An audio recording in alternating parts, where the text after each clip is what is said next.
Welcome to The Big Picture, a show that takes a deep dive into the political landscape of not only America, but right here in our own backyard of Illinois. It's showtime, folks. The Big Picture is on WCPT 820. And now, here's your host, Edwin Eisendrath.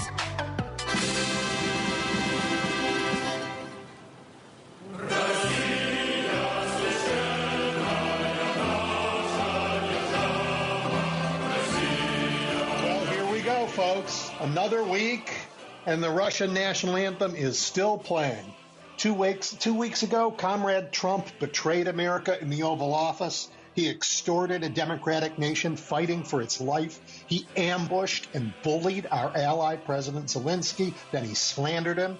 He stopped sharing intelligence. He delayed sending weapons. And his pal Elon threatened to cut off the use of Starlink.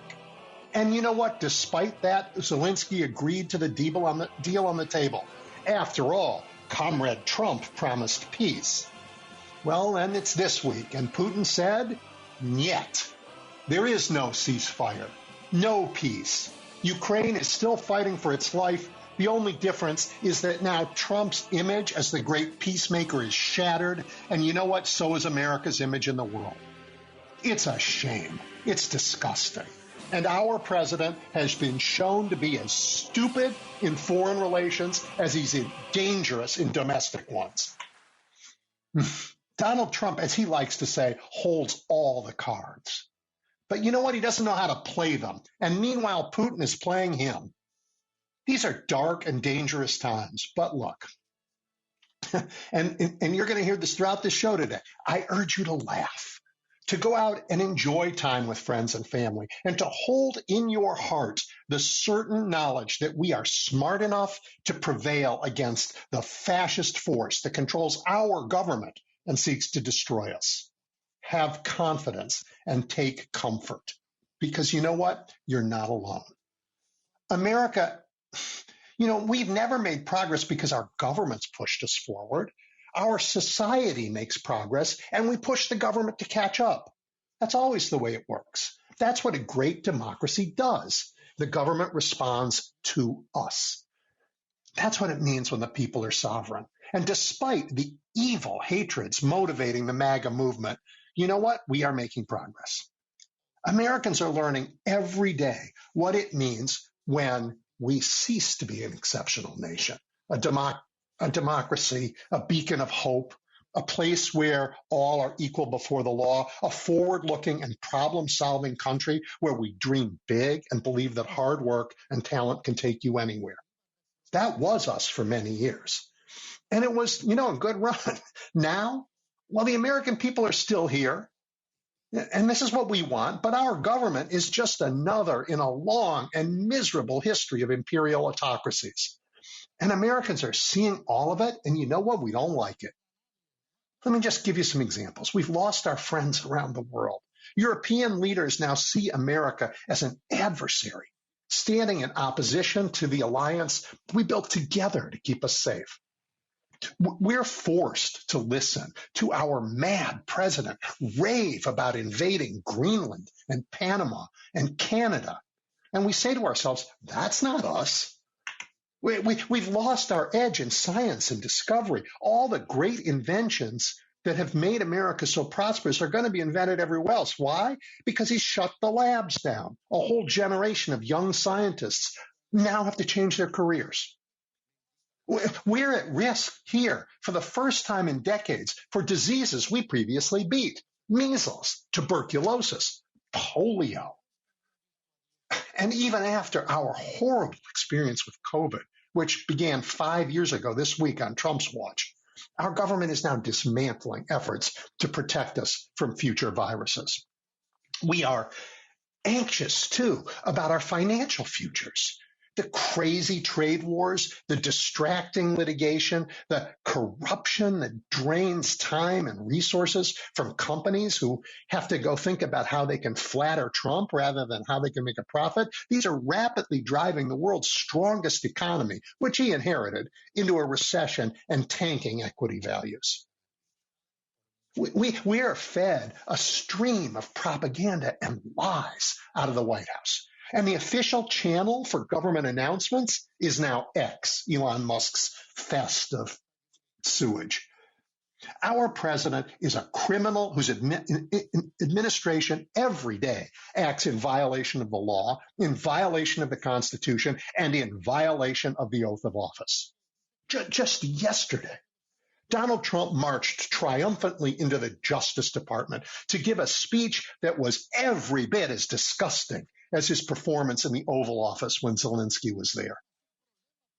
Don't anybody think any of this is normal.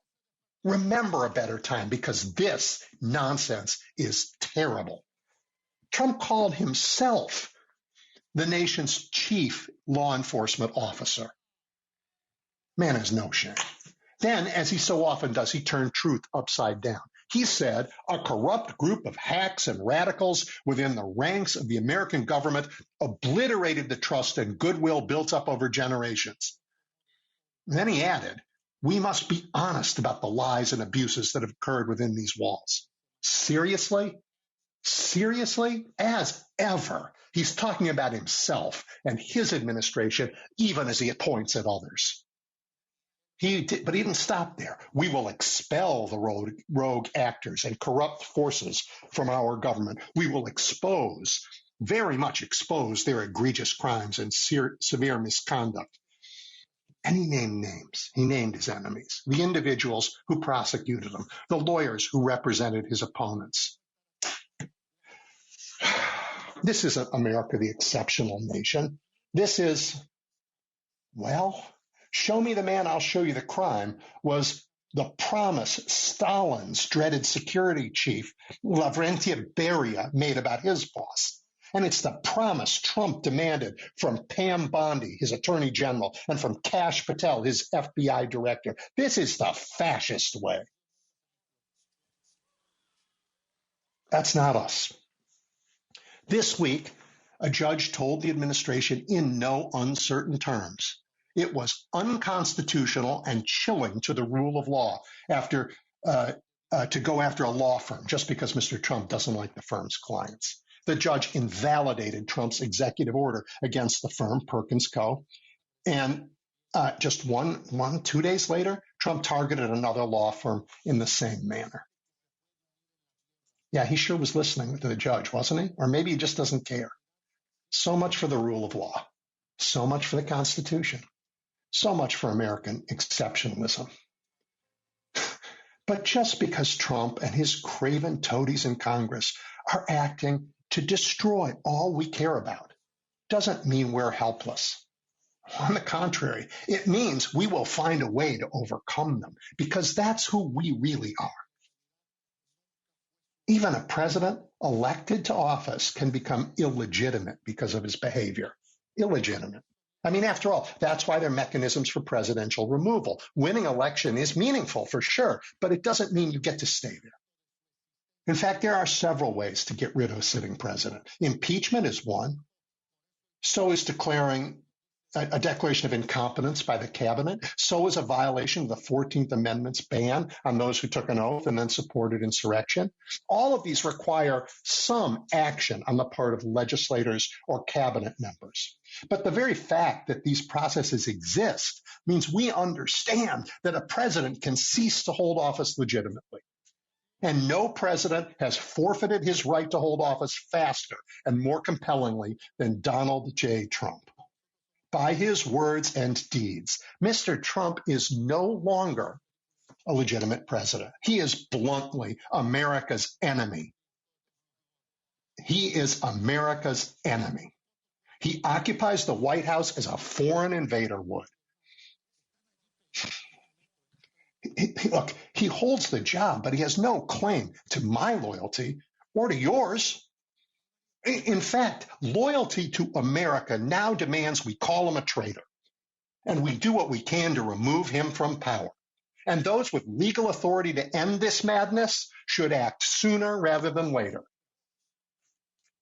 If they do not, then you know what? We Americans will get the job done as soon as we get the chance.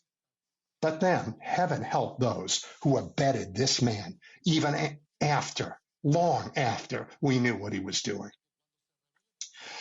Look, It's St. Patrick's Day weekend here in Chicago. We dye our river a bright green. We drink green beer. We celebrate. St. Patrick famously drove the snakes from all of Ireland. Surely we will drive them out of Washington. I have a great show for you, starting with a remarkable scientist, and I'll introduce him when we get back from a break. Don't go away.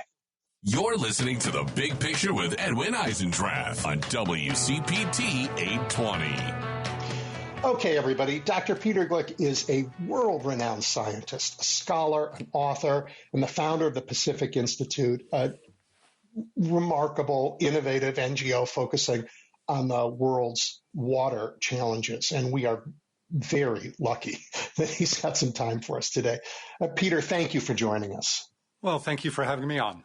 There's so much to talk about, including your wonderful books, the last one in particular. But I want to start with Los Angeles, which had this terrible fire last month, set of fires. Yes. And that, of course, led to all kinds of political fighting about water. Fire is what everyone saw. But I suspect the fire has a lot to do with water, just not the water that Donald Trump was talking about and letting out of his, out of the dams farther north. Talk about the role of water in things like the fire in LA. Sure. So I'm a climate scientist and a water scientist by training. This is what I look at. We fight over water in California and the West. We have for 100 years. There's nothing new about that. But the fires in Los Angeles really highlighted two key issues. The first was the fires themselves occurred at a time when the soils and the vegetation in Los Angeles were extraordinarily dry because in part of climate change and rising temperatures that have cut the amount of water available to the area and dried out the vegetation in the soils. So we saw these massive fires at a time of year when we don't actually often get wildfires. So that was one piece of the puzzle. Actually, I guess there are three pieces. That's one piece of the puzzle. The third piece was some of the controversy that resulted about, was there enough water to fight the fires? Where does that water come from? How did the urban system deal with that? That was one issue as well. And then, of course, Donald Trump weighed in with his crazy comments and his crazy ideas about how California's water policies and protecting endangered fish affected the amount of water available for fighting the fires, which, of course, is just 100% false. But it produced a big backlash, and it produced an interesting response on the part of the U.S. Army Corps, which perhaps we can touch on. Well, I feel free to touch on that. Yeah. So what happened was actually one of the very first executive orders that Donald Trump signed was to so-called open up the valves in the pipes and magically deliver more water from Northern California to Southern California because apparently the fish are taking it all, which again is false. But because of that executive order, some federal officials struggled to figure out how to do that. And the U.S. Army Corps of Engineers, which operates a small number of dams in California, opened those dams up and poured water out of those reservoirs so that Donald Trump could claim that he had freed up the water. Now, the water that was released, there was no way for it to get to Los Angeles. It was unconnected physically. It happened at a time of year when the farmers are trying to store water in those reservoirs for the dry periods that are coming. It basically worked. Just lost the water is what he did. Yeah, well, the water went downstream, and some of it may go to groundwater. Some farmers may be able to get it again later, but it was just the wrong thing to do for the wrong reasons at the wrong time of year. Sounds like our president. Hey, you're a big thinker about these systems, so I guess I want to ask. I don't know. When I look back through history, I find people are always debating the questions that are really important in their time, really important. And then, a couple generations later, people look back and wonder why they weren't asking the questions that then seemed obvious. Mm-hmm. And I suspect, of course, our time's no different. But, you've thought a lot about this, and I want to cast you forward in time. What are the questions we are not asking with sufficient urgency right now about climate and water? Well, of course, from a climate perspective, we are asking the question, what's going to happen with the climate? Scientists have been working on this for decades. We understand very clearly that the climate's changing and that humans are responsible. We have a very good understanding, not perfect, but a very good understanding about the consequences of that.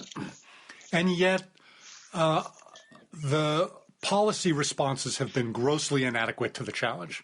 We have not been able to overcome the enormous influence of, in particular, of course, the fossil fuel industry, which is responsible for the vast majority of the problem, overcome their influence and to address the problem. And we'll look back 100 years from now and we'll think, God, if only we had acted when we knew what the problem was, if only we had been more aggressive, we could have prevented a lot of the bad things that have happened. So that's one of the things. I work on water a lot, as you mentioned at the beginning. I really believe that we can solve our water problems. We haven't, but I believe we can. And so I imagine that we'll look back 100 years from now and we'll think, look, the signs of the problem were pretty clear, and the evidence that we could solve our water problems and maybe more broadly our environmental problems in general were pretty clear. But again, we failed to step up adequately enough and fast enough to prevent some of the bad things from happening. How do we... for part of my life, I worked in Saudi Arabia, and they would say to me, look, you can't lecture us about energy and fossil fuels. We understand what's happening, but an enormous part of humanity lives, without the power even to turn on a light bulb, let alone a refrigerator. And it is the immense hypocrisy now that you have everything you need in the United States to say that the rest of the world shouldn't have power. How do you think about those questions? So look, the real hypocrisy here is the idea that only fossil fuels can provide for our energy needs. It's simply false. It's also a straw man argument that I hear often from climate deniers that, if you turn off all the fossil fuel power plants right away, people are going to suffer. It's going to be enormous devastation to economies. And that's true, but it's a straw man argument in the sense that nobody's arguing for that. What we're talking about is accelerating as quickly as possible the replacement of burning carbon-based fuels with non-carbon fuels. And interestingly enough, that's happening. Renewable energy, solar and wind and geothermal and other non-fossil fuel energy sources are expanding at an incredible rate. And they're slowly but surely displacing fossil fuels. Now, we need to do all those things faster, but it would be it's a false argument to say we're turning off the fossil fuel plants now and the whole economy's going to collapse and the poor people are going to suffer. The truth is the developing world that needs energy is going to be relying much more on non-fossil fuels than we are. And that's already beginning to happen. We just have to make it happen faster. Yeah. And our demand for energy is increasing enormously with new technologies that use a lot of energy. The last administration, Biden administration, passed some laws, including the weirdly named, Inflation Reduction Act, that really was a set of policies to seed this transition that you're talking about. And I think they were successful in that. Is that what you saw? Absolutely. Now, the transition's already happening. The price of solar, the price of wind has just plummeted over the last couple of decades, much faster than those of us in the energy world hoped and imagined it would. And so, look, nobody's building coal plants anymore. Everybody's shutting down oil plants. Fossil fuel gas, natural gas plants are slowly being replaced by renewable solar and wind and battery systems. The Biden administration did a lot to help accelerate that. I have no doubt that the Trump administration will do what they can to help their friends in the fossil fuel industry slow that down. But the truth is those things are cheaper now than fossil fuels. Renewable energy is cheaper. And so anybody building fossil fuel plants now is doing it not for the benefit of the consumer, which is going to pay more, or the environment, of course, which is going to pay more, but for the fossil fuel industry. Right. Protected monopoly that it is. Yeah. Can I ask you to back out and talk a little bit about I know it's basic science, but people really don't know this. Again, we've been told, oh, climate change has been with us forever. We've been through ice ages. That this stuff isn't new and that the panic is ridiculous. And my own understanding of climate fluctuations like this is something I think you scientists call Milankovitch cycles, and that they unfold over, I don't know, hundreds of thousands of years at least, giving everybody time to adapt. But what we're doing right now is a lot more rapid, isn't it? Oh, yes. So interestingly enough, I'm speaking to you from California now where I live, but I was just in Chicago and I just gave the keynote address at Loyola University. Had a wonderful climate change conference over the last couple of days. And I talked about precisely this. So here's the reality. We know that the climate is changing, and we know that we humans are now responsible. We also know that the climate has changed naturally from the very creation of the planet for a variety of natural reasons. It's changed because of, as you described quite correctly, something called Milankovitch cycles, named after, I think, the Serbian scientist who discovered them. Over literally hundreds of thousands or millions of years, the orbit of the Earth changes slightly. The tilt of the axis of the Earth changes slightly. There are these big factors that have changed the climate naturally on the planet. Volcanoes erupt and they put gases in the atmosphere, and that's a very short-term natural change that sometimes occurs. And we see this with a science called paleoclimatology, that is the science of ancient climates. And we understand very clearly how the climate has changed in the past naturally. And we understand very clearly that the changes we're seeing now are not natural. They cannot be explained by the mechanisms that naturally have changed climate in the past. It's much faster. It's precisely due to our emissions of what we call greenhouse gases.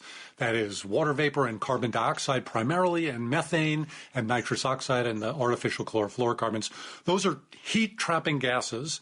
They're trapping heat in our atmosphere that would otherwise radiate back out to space. That's why they're called greenhouse gases. And they're warming the planet, and it's just unambiguous now. It's undeniable. Now, that's not to say it's not denied, but it's scientifically undeniable. Yeah.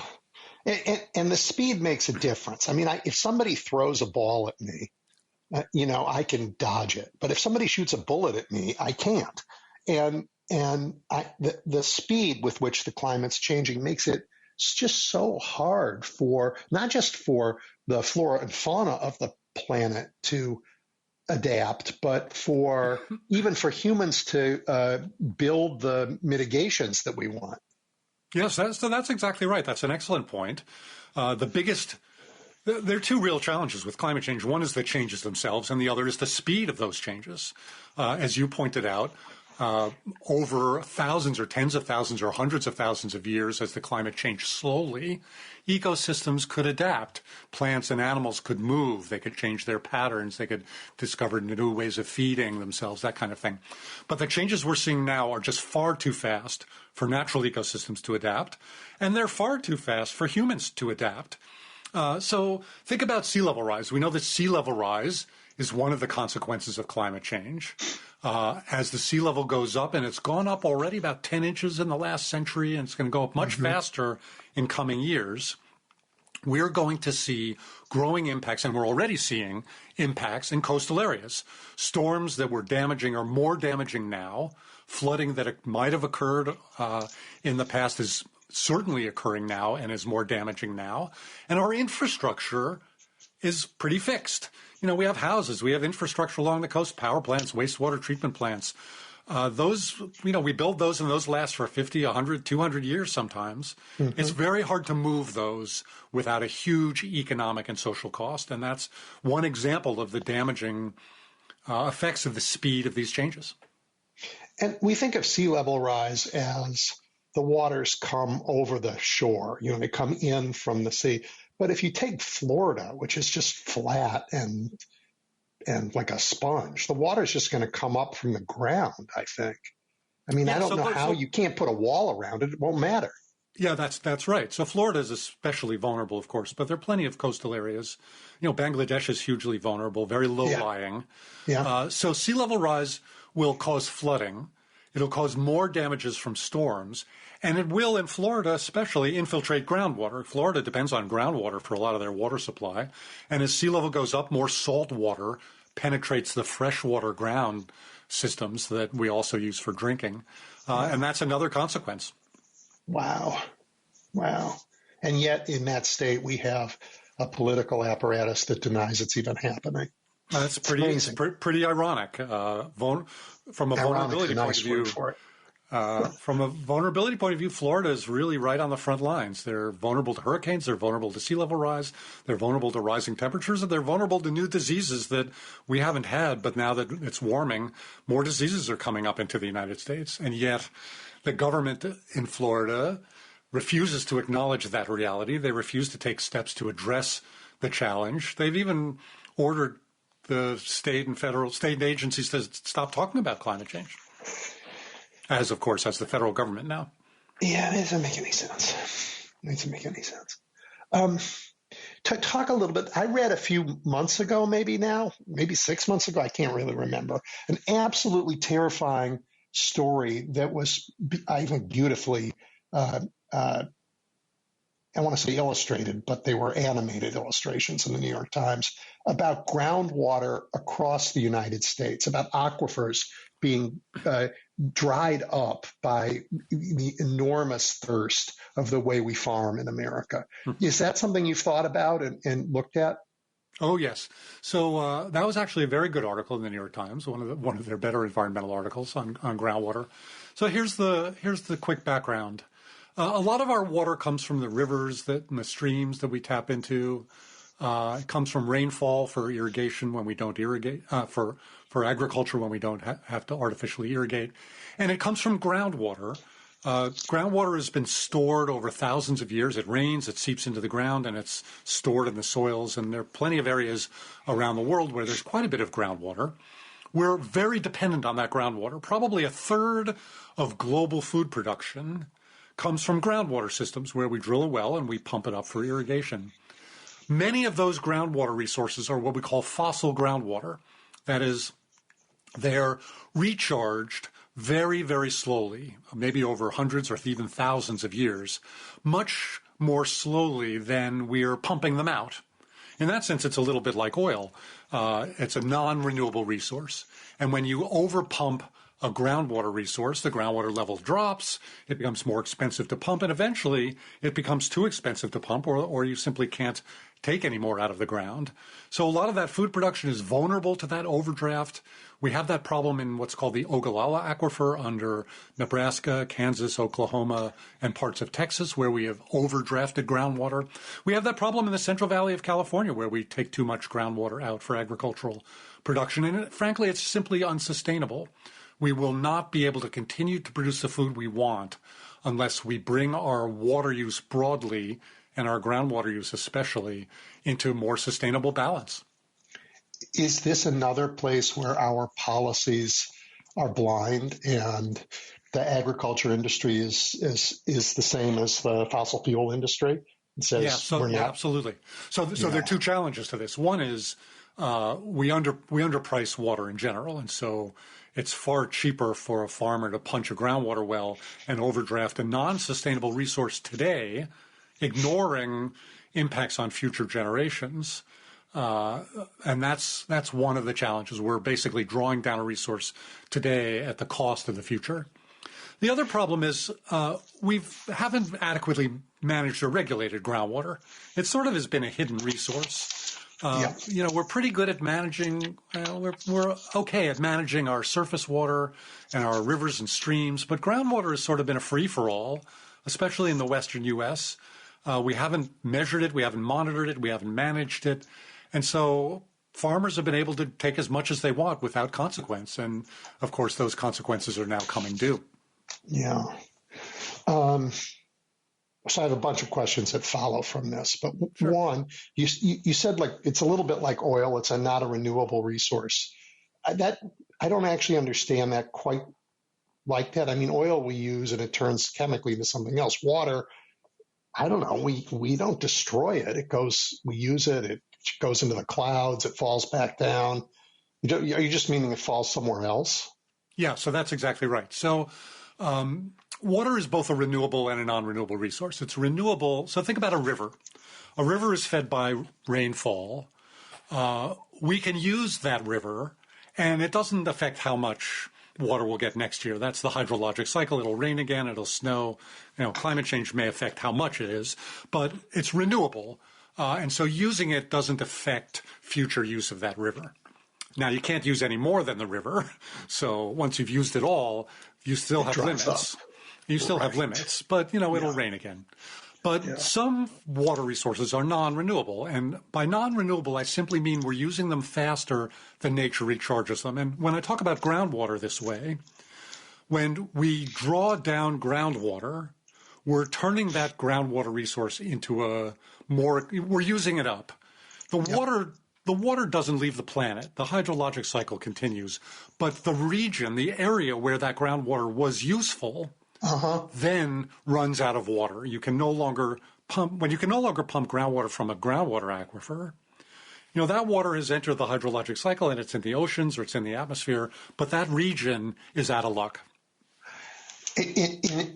Over the course of time on our planet, certain areas have turned into deserts. I mean, you go back far enough and there's that famous cave of swimmers. Apparently there was water where the Sahara is, but deserts show up. Is this a prelude to desertification, if that's a word, of parts of the country?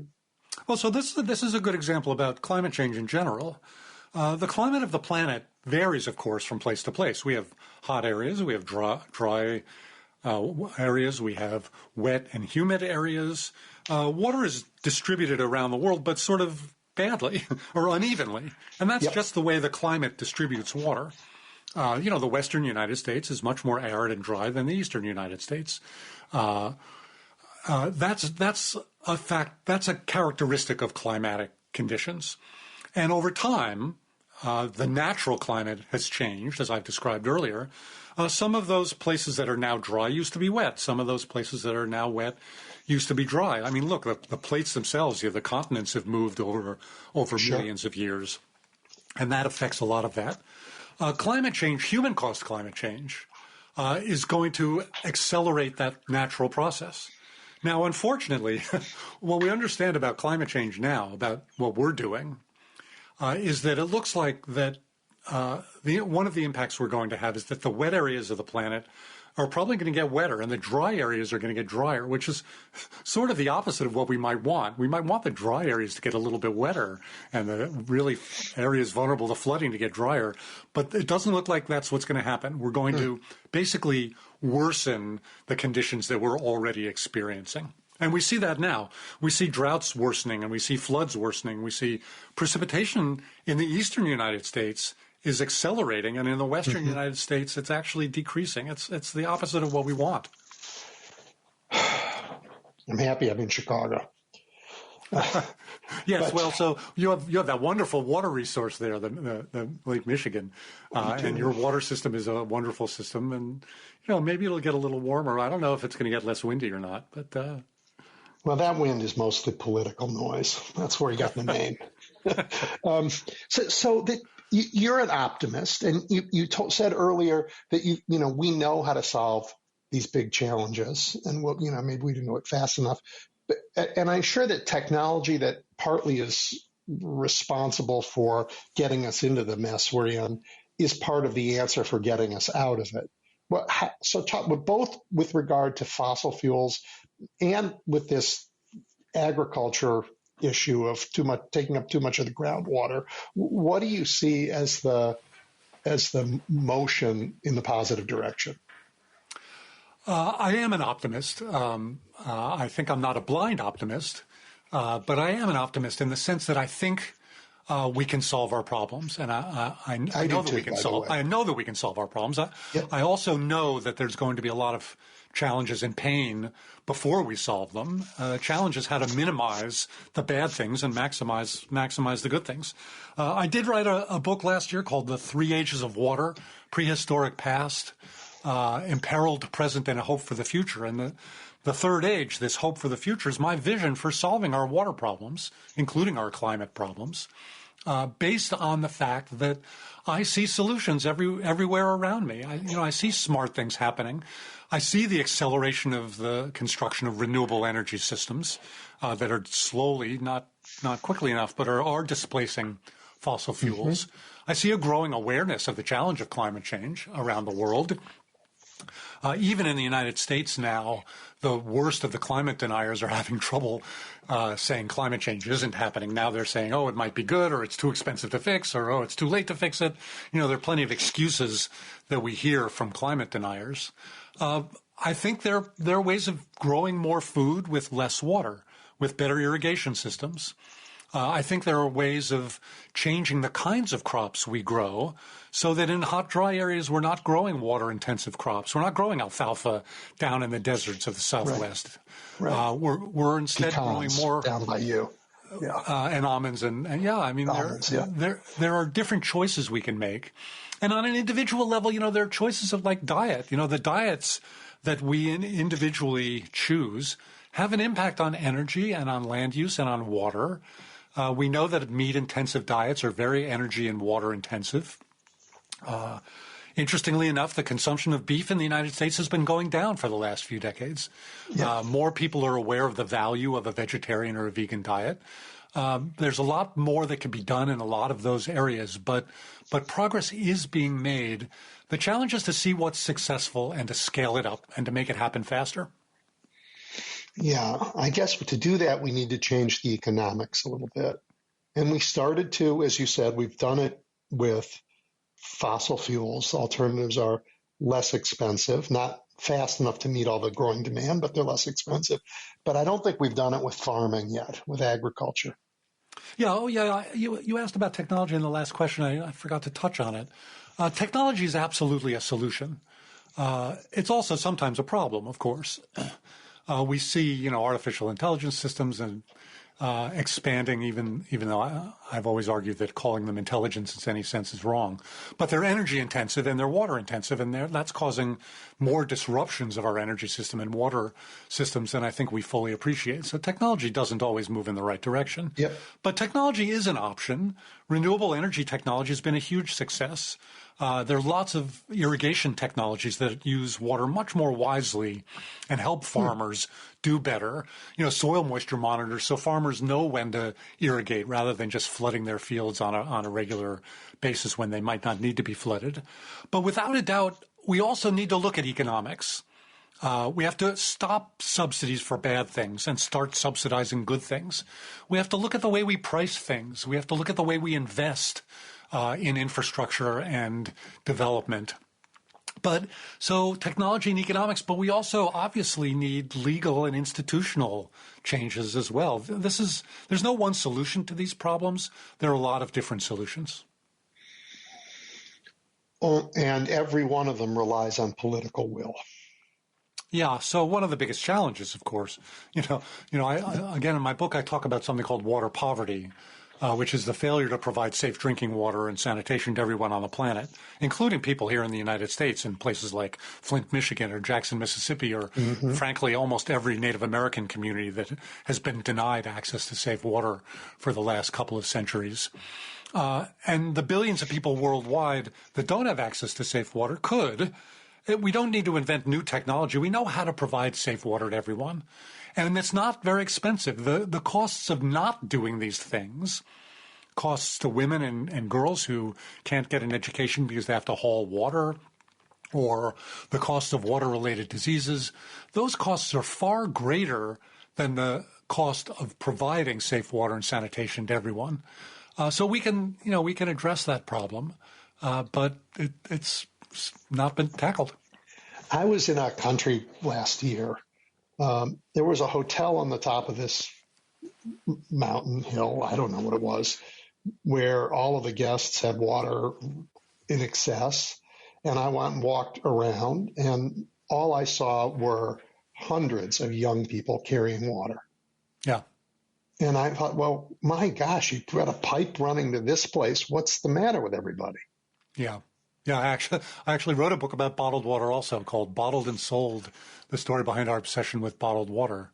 And part of the problem is that in places where we've failed to provide access to safe water and sanitation for everyone, it's opened the doors, at least for those who can afford it, to the private sector to provide bottled water for the rich.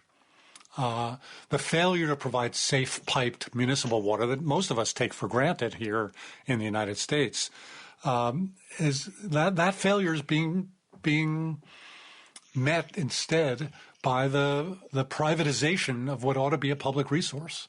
So bottled water, here in the United States, it's just a mistake. But in some places, it's a necessity because they don't have access to safe water. Right. But even there, the poor typically can't afford it, and they tend to get sick from water-related diseases. I mean, here in Chicago, where we have abundant, good water out of Lake Michigan, piped everywhere, you go to a restaurant, and they say, would you like bottled water? And they've been saying it for years. And I'm like, what? That's an economic thing.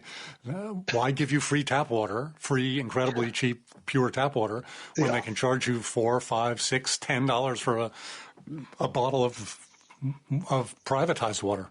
Right, and that goes to the incentives that we talked about. I mean, you said water is priced too low, but in America, if you're a farmer and you own the land, you are allowed to drill down and take whatever's under it.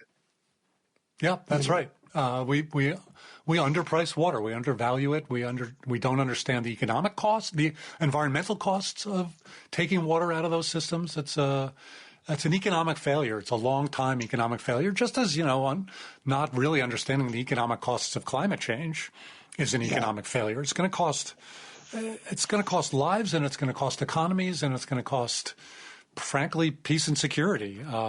And it's those costs are far greater than the costs of dealing with the problem today. Well, I think about politics all the time, like you think about water. And I'm an optimist like you are, but I'm also like you, clear-eyed about the challenges. And I'm imagining telling farmers, you know what, you do no longer have the rights unencumbered, to drill a well into the water under your land. That's no longer yours entirely, that you have to pay for that right. And I'm just thinking about the reaction. It's going to be not happy. Well, we are starting to manage groundwater systems. We are starting to understand we have to bring them back into balance so that they can be recharged over time. And farmers are beginning to pay more for that. In the Ogallala Aquifer in Nebraska and Kansas, where they've really overdrafted the aquifer there, it's becoming more expensive to farmers. They have to pay the energy costs of pumping that. And some farmers have gone out of production because they can't afford to pay for it. So it's not as though farmers have a free ride. The answer is, how do we support the agricultural sector so that they can continue to grow the food that the world needs in a way that's balanced, that protects the environment, that protects future generations and the ability to continue to grow food for future generations, and that yet still supports today's farmers. And I think we can do it. We're starting to do that. Farmers are smart when they're given the right incentives. Mm-hmm. Farmers know what to do. We just have to give them the right incentives and help them. Yep. So I wanted to save some time, and you've talked about it. 3 Ages of Water is fabulous. Would you I mean, you've probably talked about it so much, you're bored with your own work, but would you just tell everybody, just run through the millions of years of history with us in those 3 ages somewhat quickly, because it's just fabulous. Well, I'm not sure I've ever met an author who doesn't really ultimately like to talk about their writings. So I talk about the 3 ages of water, and the first age is the prehistoric age, from literally the Big Bang, when oxygen and hydrogen were created, and actually very soon after the Big Bang itself. And once we had oxygen and hydrogen, we had water. And then the formation of our solar system and where our water came from. I talk about why the Earth has water, and water. We have water on Mercury in deep craters protected from the sun. There's water on the moon. There's lots of water on Mars. There's water in the outer solar system. Sort of water everywhere we look, which is wonderful because it means we can look for life in those areas. And I talk about the evolution of humanity and Homo sapiens, and how ultimately our own success depended on our ability to learn how to manage and manipulate water resources and the hydrologic cycle and to grow food.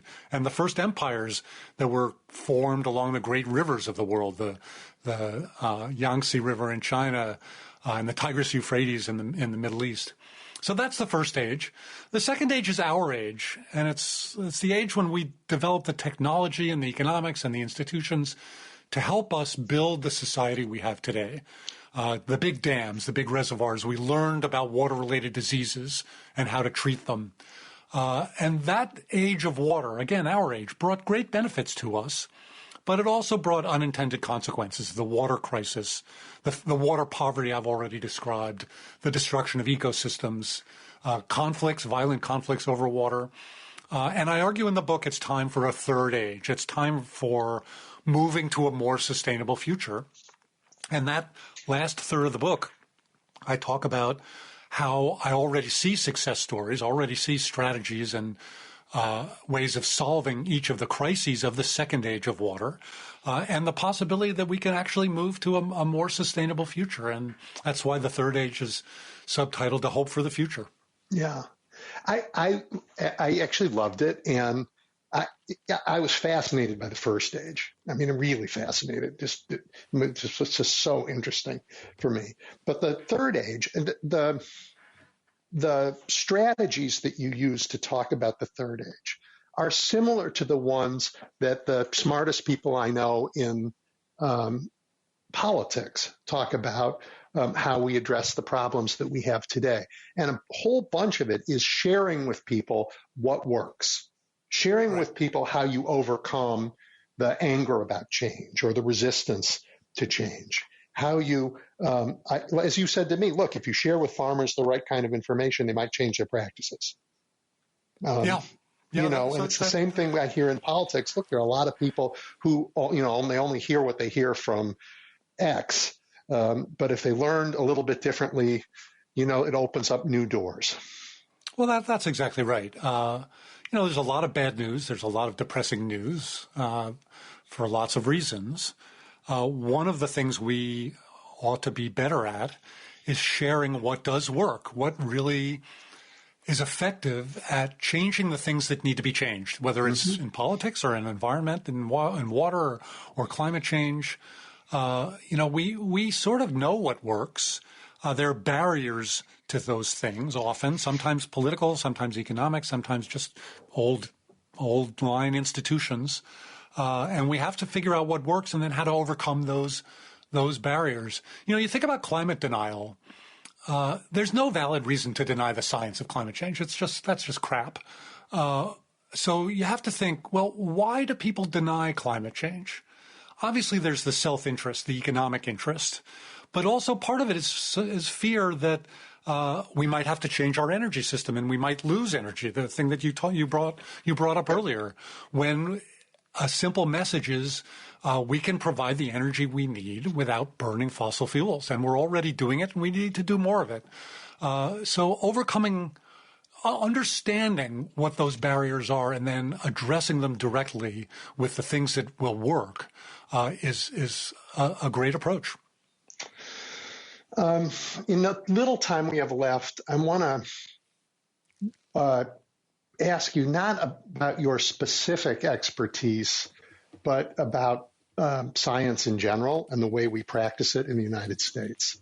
I am terrified that we will lose an entire generation of scholars, that the cuts that are here and the ones that are coming are closing labs all over the country, that young postdocs and PhD students will no longer be employable and will go find other work, and that this might be as damaging to, well, I was going to say to our future as the Cultural Revolution was to China's, but it's to the whole world's future because of the discoveries that won't be made here. I'm terrified of that too. I think given the events of the last month and a half or 2 months, it's pretty clear that the current administration is doing what it can to eviscerate American science, to destroy American universities and education. And there's precedent for this. This is what Adolf Hitler did in Germany. He destroyed German science. It's what Mao did in the Cultural Revolution. They destroyed Chinese science. It's what Stalin did in Russia. He destroyed Soviet genetics in the 30s and the 40s, and it set back those countries for decades. Yeah. Now, it's not irreversible. It might be damaging to the United States for a few years, or it might be damaging to the United States for decades, depending on how we react and what we permit to happen. But China's science now, they're investing unbelievable amounts in their universities and their students. Yeah. Germany's rebuilt its science. It's possible to rebuild, and it's possible other places will continue to do what the U.S. used to do. Science made the U.S. a powerhouse. It made the U.S. a powerhouse. It was our science that drove so much of the positives of our economy, our standing in the world and knowledge. And yes, we could lose that. The world as a whole won't lose. The world as a whole will step up and it'll move somewhere else. And American scientists may move somewhere else. And that'll be a terrible, terrible shame. It'll be one of the most damaging, most damning things that this administration will ever be known for. Yeah. I was talking with someone in one of the GCC countries, the fabulously wealthy oil countries, and they are jealous of this moment. They think that they might be able to poach whole faculties and build great institutions there. And so France has offered resources now for some American scientists. The UK has offered some resources for American scientists. Yep. Canada has offered some resources for American scientists.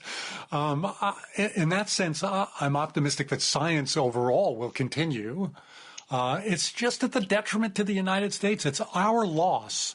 And it's just inexcusable. Why would you want to cripple American science? And the only reason is if you can make money doing it, if you can, for ideological reasons, gain more power by doing that, if you can silence your opponent because scientists disagree sometimes with the facts that are pushed by the so-called facts that are pushed by the other side. It's purely ideological, and it's very, very damaging. Yeah. For 100 years or so, the future was invented here, but maybe not going forward. Well, look at, I haven't talked about health because it's not really my expertise, but oh my God, why in God's name would you cripple the Centers for Disease Control? Why in God's name would you vilify vaccines that have saved hundreds of millions of lives? It's hard for me to understand, and it's just inexcusable. Well, you do understand it because you have already said where it's happened before. I mean, these are science, some of the nonprofits that do interesting work, labor unions, some churches. These are all alternative sources of truth that aren't just what the government tells you is the truth. And those are dangerous if you want to be in charge of absolutely everything and how everybody thinks.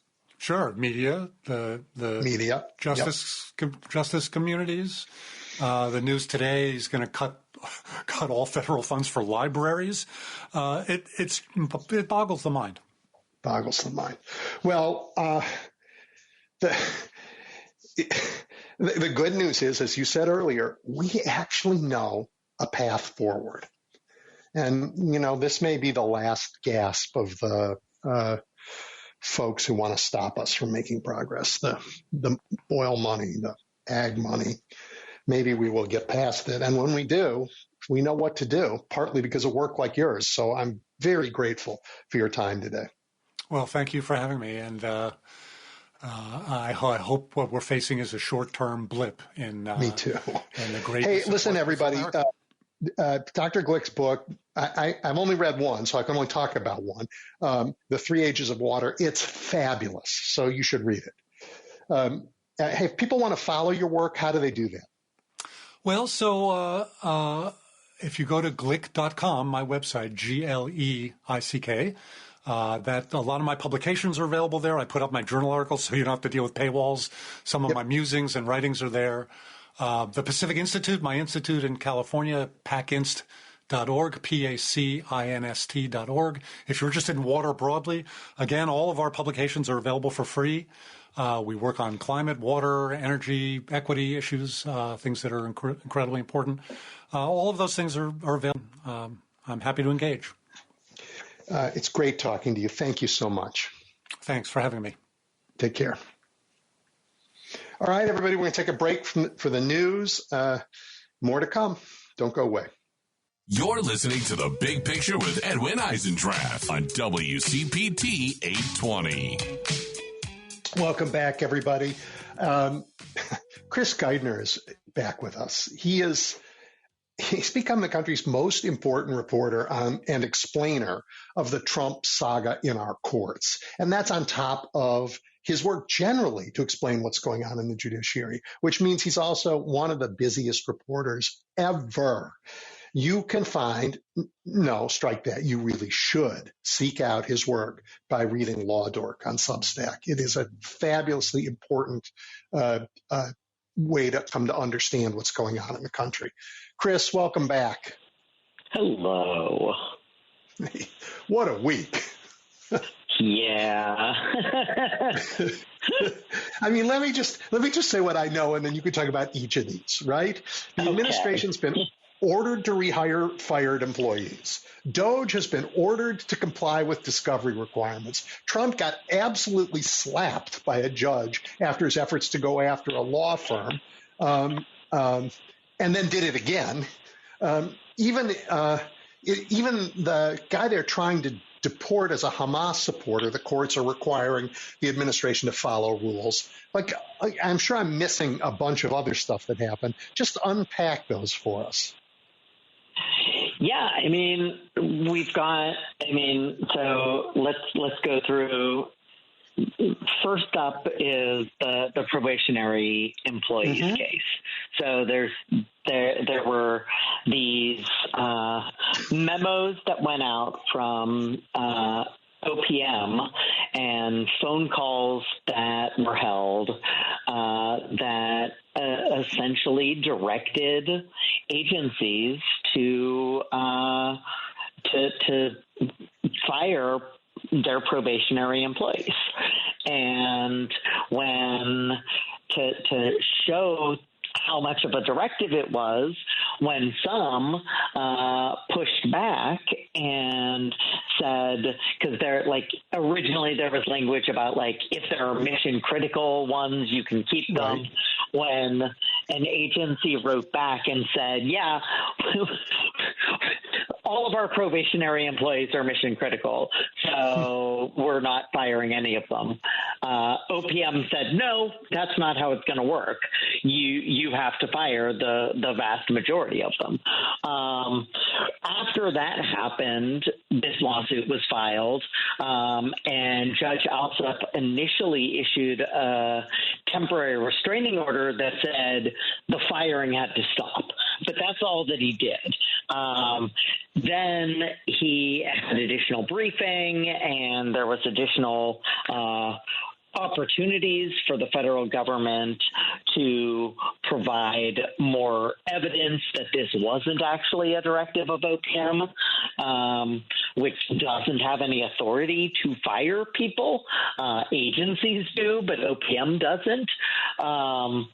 And essentially, we can get into it if you want, but essentially where by the time they got into the hearing on the 13th, the federal government had essentially provided no additional evidence that this was not a directive, and the plaintiffs had provided more evidence that it was a directive. And so they got into court, and Judge Alsup was not happy with the government.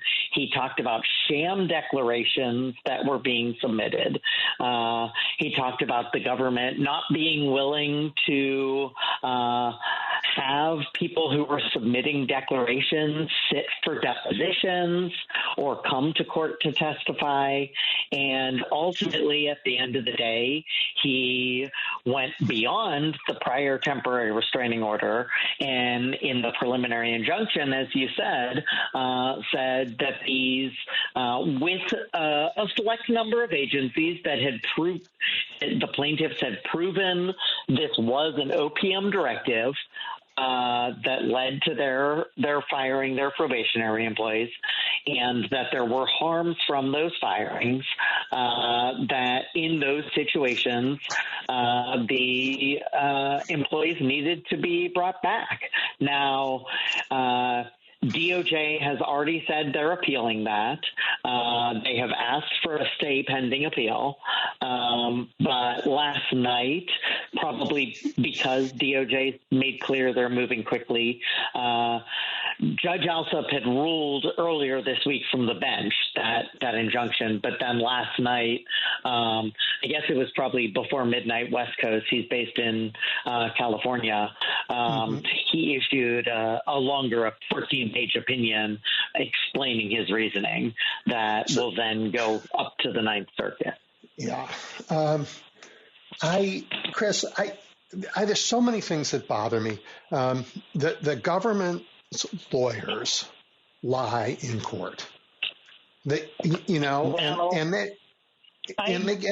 called out about that. Well, I am. That's why I want to be careful about it. They make assertions that are proven false. How about that? I think that the agency people are doing things wrong. And I think what we have seen in most of the instances so far, I think there are some real questions, obviously, around the Eric Adams stuff, but remembering that those essentially came from the then number 2 at the department, Emil Bove. Yes. But when we're looking at the line lawyers, what I have seen in hearings I have either attended in person or listened to is very careful lawyering. It might be a little too aggressive at times, but also very careful that you don't hear a lot of DOJ lawyers at these hearings saying this is what happened. What they're saying is this is what my client has said is what happened. I see. Because OPM ordered, we heard this great. Now, but we now know OPM ordered the firings, right? That was the finding of the court. DOJ didn't really argue with that. Huh. Okay, that's interesting. They were arguing that that ultimately, at the end of the day, any action that an agency took was their own decision. I see. Got it.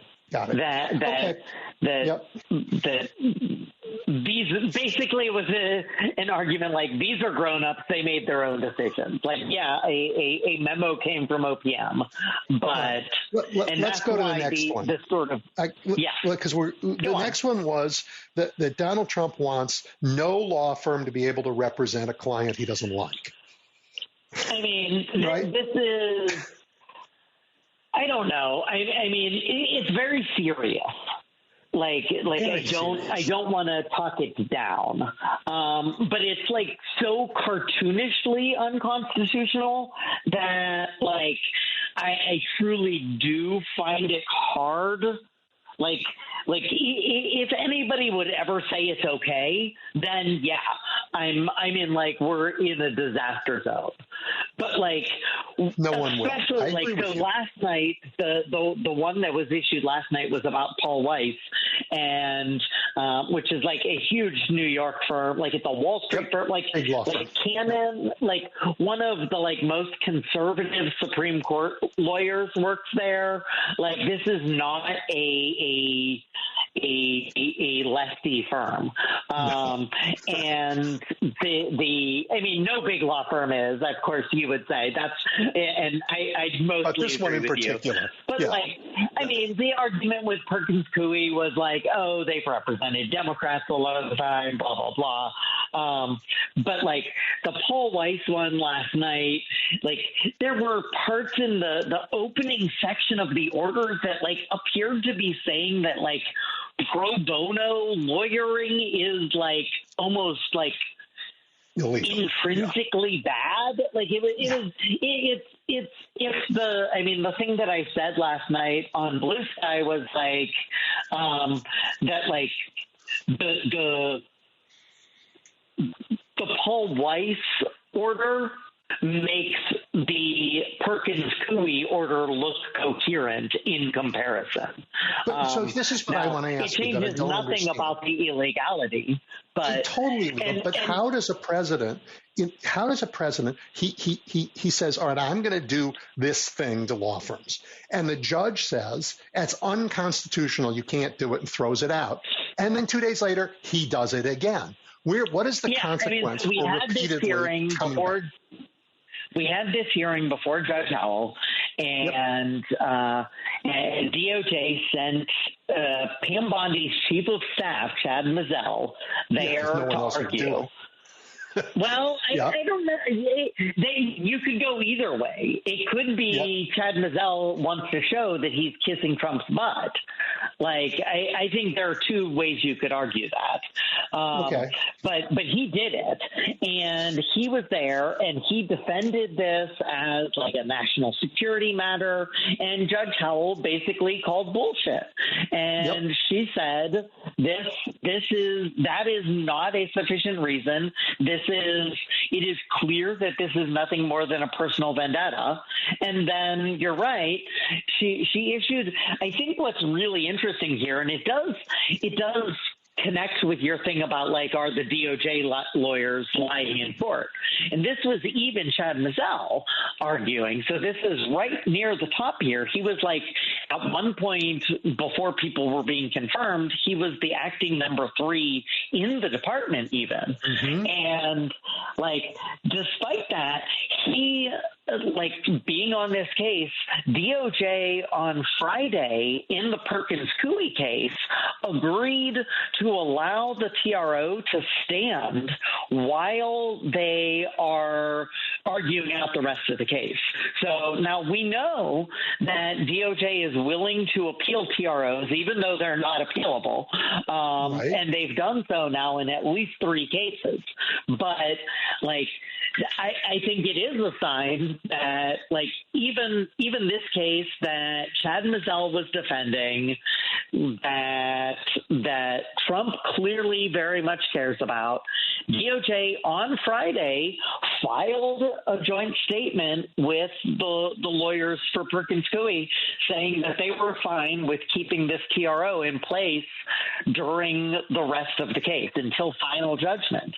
And literally hours after that, Trump issues this Paul Weiss EO.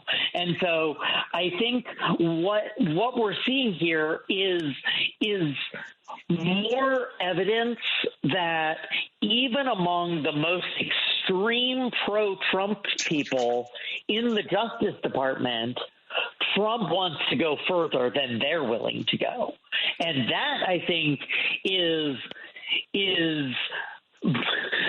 depending on what mood I'm in, depending on what hour of the day you catch me in, that's both like slightly reassuring in terms of the fact that like DOJ was willing to like keep this TRO in place, wasn't going to fight it while they continue the case.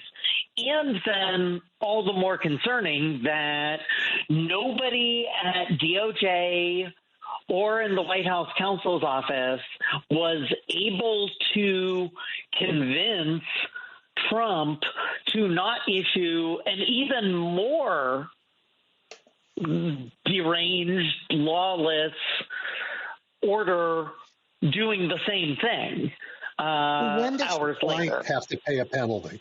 You know what I mean? I mean that the judge said this is illegal, and then Donald Trump did it. I don't think there's any other way to look at that. No, I think you're smarter than that, Edwin. I mean, it's it's a different order. It's a different law firm. It's a different order. It's the same thing. No, he's not violating the order. Yeah, now, I mean, what should happen, violating the law, and not the order. I mean, for all I know, it might have happened, is that Paul Weiss's lawyers are probably preparing a lawsuit, and they're going to file a lawsuit before Sunday. They're going to mark it as a related case to the Perkins Coie case, and they're going to ask for a TRO from Judge Howell on the same basis. Now, at some point, you're right. The question becomes, like, does every law firm in the country have to do this? Yeah, like, how long do we have to do this? And the bad answer that I'm going to give you is, like, this is why we have impeachment. Yeah, I agree. And he should. Like, let's move on to something else. The fact of the matter is that it is never Donald Trump can issue an executive order that is illegal and is unconstitutional. Yes. But it is never going to be unconstitutional for Donald Trump to issue an executive order. That's unconstitutional. No. Yes. Any order he issues might be unconstitutional, but it is never going to be unconstitutional for him to issue the order. Right. It is a violation of his oath, however, absolutely. Yeah. Okay. So, Chris, it is potentially impeachable behavior. Yes. Yeah, along with a long list. So we could keep going through this list. I want to ask you, what was the third thing? Well, there were a few more, but let's just move on because we have so much other stuff. In response to these judges enjoining the administration from doing the things that are unconstitutional, they are now going to war over what they call an epidemic of nationwide injunctions. I mean, honestly, I didn't hear him complain when Judge Kaczmarek issued an injunction to limit medical abortions when Biden was president. Didn't bother him then. But anyway, this is sort of like complaining that the police are out during a crime spree. I mean, well, as you and I know, that normally means that the police are going to be targeting certain neighborhoods, and it has nothing to do with the crime spree. But that fact notwithstanding, I think that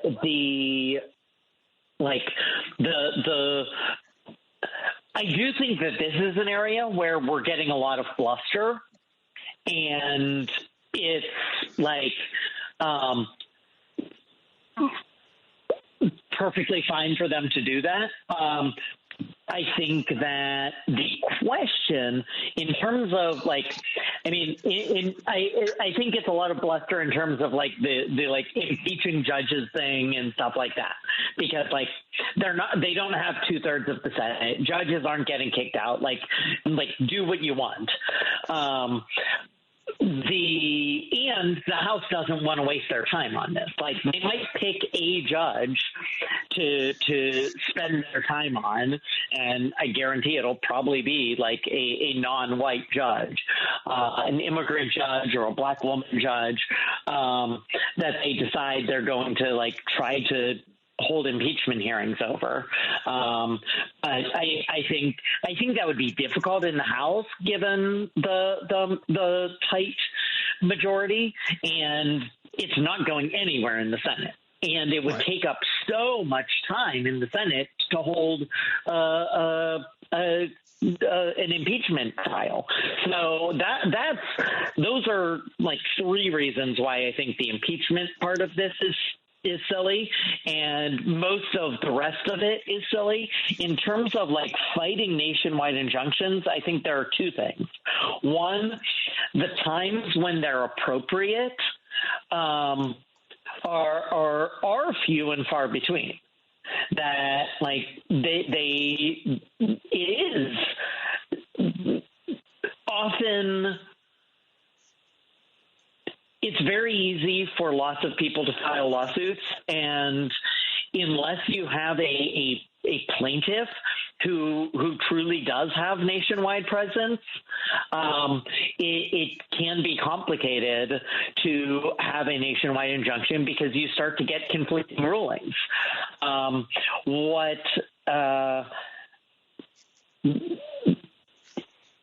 so there's that aspect. Yep. I agree. But what are the judges supposed to do? I mean, honestly, like I was pretty impressed, despite the fact that their rulings were all wrong on the law, that the courts that heard the challenges to Biden's Title IX rule that was largely challenged because it wanted to protect trans students, bar one sort of sketchy order that used organizational standing to create an effective, a very broad injunction of like most colleges and universities, so mainly nationwide. The almost every other injunction was very narrowly tailored to the plaintiff states. Like one of them even limited, they had organizational plaintiffs and they said, we're only limiting it to your organizational members within these states. You would have to sue elsewhere in order to get injunctions elsewhere. So that's, I think, the right way to do it. And then you allow different theories to percolate in the lower courts the way things are supposed to happen so that you get a wide variety of opinions before the Supreme Court needs to take it. Now, I mean, like we've seen, for example, now we do have one instance of a nationwide injunction that I think has been upheld thus far, and that's the birthright citizenship EO. And the reason why those have been nationwide, the judges have given reasons. They have, even though some of them have been, two of the three lawsuits were multi-state, and they were like 10 states or something. And effectively, the state said, because of the way the immigration system works, because of the way that funding works, because of the way that this order would be implemented, because of the right to travel, you need this to be injunction to be nationwide, or you're not actually providing the states the relief that you're saying they deserve. And then the third lawsuit involves organizations that had a nationwide presence. And so those are nationwide right now. And DOJ did file motions to stay at least the nationwide effect of those injunctions at the Supreme Court earlier this week. But we got a very good, surprising, tentative sign from the Supreme Court that they filed these motions, emergency motions, on Wednesday or Thursday. And on Friday, the Supreme Court said that the responses, they called for a response, but they said the response wasn't due until April 4th. Which is a very good sign that there was nobody on the court who said, I want to rule on this immediately because this is unacceptable that these are nationwide. Interesting. That's really interesting. That doesn't tell us where it's going to end, but it was. I had expected a 1 week turnaround, and it could have been quicker. So the fact that they made it April 4th suggests that, like, we might not even get a ruling on that injunction because then there's going to be a reply. We may not even get a ruling on this motion for a stay until, like, May or at least late April. But then we know the Supreme Court's good at delaying when they want to. Yeah, exactly, and this might work in our favor in this point. Let me ask you. We have we only have a couple minutes left, Chris, and I got to ask you a different question. Well, wait, I do want to say we did have a nationwide injunction that was overturned last night in the anti-DEI, the anti-diversity orders. And essentially what the Fourth Circuit judges said was the executive order doesn't do anything. And 2 of 3 judges were Obama appointees, and both of them wrote concurring opinions saying when you get to enforcement, there might be a case here. And the one judge, Chief Judge Diaz, even basically said, like, diversity is a good thing, and we should be supporting that. But I do want to note that we do have an example now of an appeals court pulling back a nationwide injunction. So I think the message that I wanted to get was that, like, district court judges and plaintiffs and lawyers do need to make sure that, like, when they are asking for a nationwide injunction, that they have a good reason for it. Yep. Okay. You got 2 minutes, and I want you to spend that time what you thought of Donald Trump's, pardon me for prejudicing your answer, terrible, awful, dishonest, dangerous speech at the Justice Department yesterday. Yeah, well, you'll have to wait for that. You'll have to subscribe to Law Dork. Trust me, I'll have much more on that. But I want my thoughts to be careful. Okay, so tell everybody then how they get to see it. Law Dork. You can find me anywhere and everywhere. www.lawdork.com is my site, and I am mainly my sort of live posting social is at Blue Sky, where you can find me at Chris Geidner or at Law Dork News, and but I'm also at Chris Geidner and Law Dork News on Instagram and on Twitter X, although I post less there, and on Mastodon, and wherever you are, and Threads, I'm there. But if you want the most of my work, lawdork.com and Blue Sky. Go, everybody, honestly, sign up for Chris's work. He regularly publishes. Sign up. It's worth it. It's fabulous. And I can't wait, Chris, to get your views on that spectacle yesterday. Yeah. And then, when we have more time, I'm interested in, some interesting things are happening still around abortion, but also around the death penalty. Really interesting things that are happening in the courts that I hope we'll have time at some point to explore together. Yeah, and definitely for people who don't know me, my background, I have a lot of longtime expertise, decades-long expertise in LGBTQ issues, and a slightly less extensive, but at this point virtually as extensive background in criminal justice and specifically the death penalty. So, All right, Chris, thank you as always. Really fun to catch up. Thank you, Edwin. You bet. Bye. Bye. All right, everybody, we're going to take a quick break, and then we're going to do a little history together when we come back. You're listening to The Big Picture with Edwin Eisendrath on WCPT 820. Okay, so I'm happy to be joined again by a fabulous historian of the American right at Willamette University, Seth Kotlar. Seth, welcome back. Thanks for having me. Well, whatever the weight of history is in this, it's surely present today. It is. Yeah. It sort of feels like all the worst parts of American history all combined into like a laser beam pointing right at us.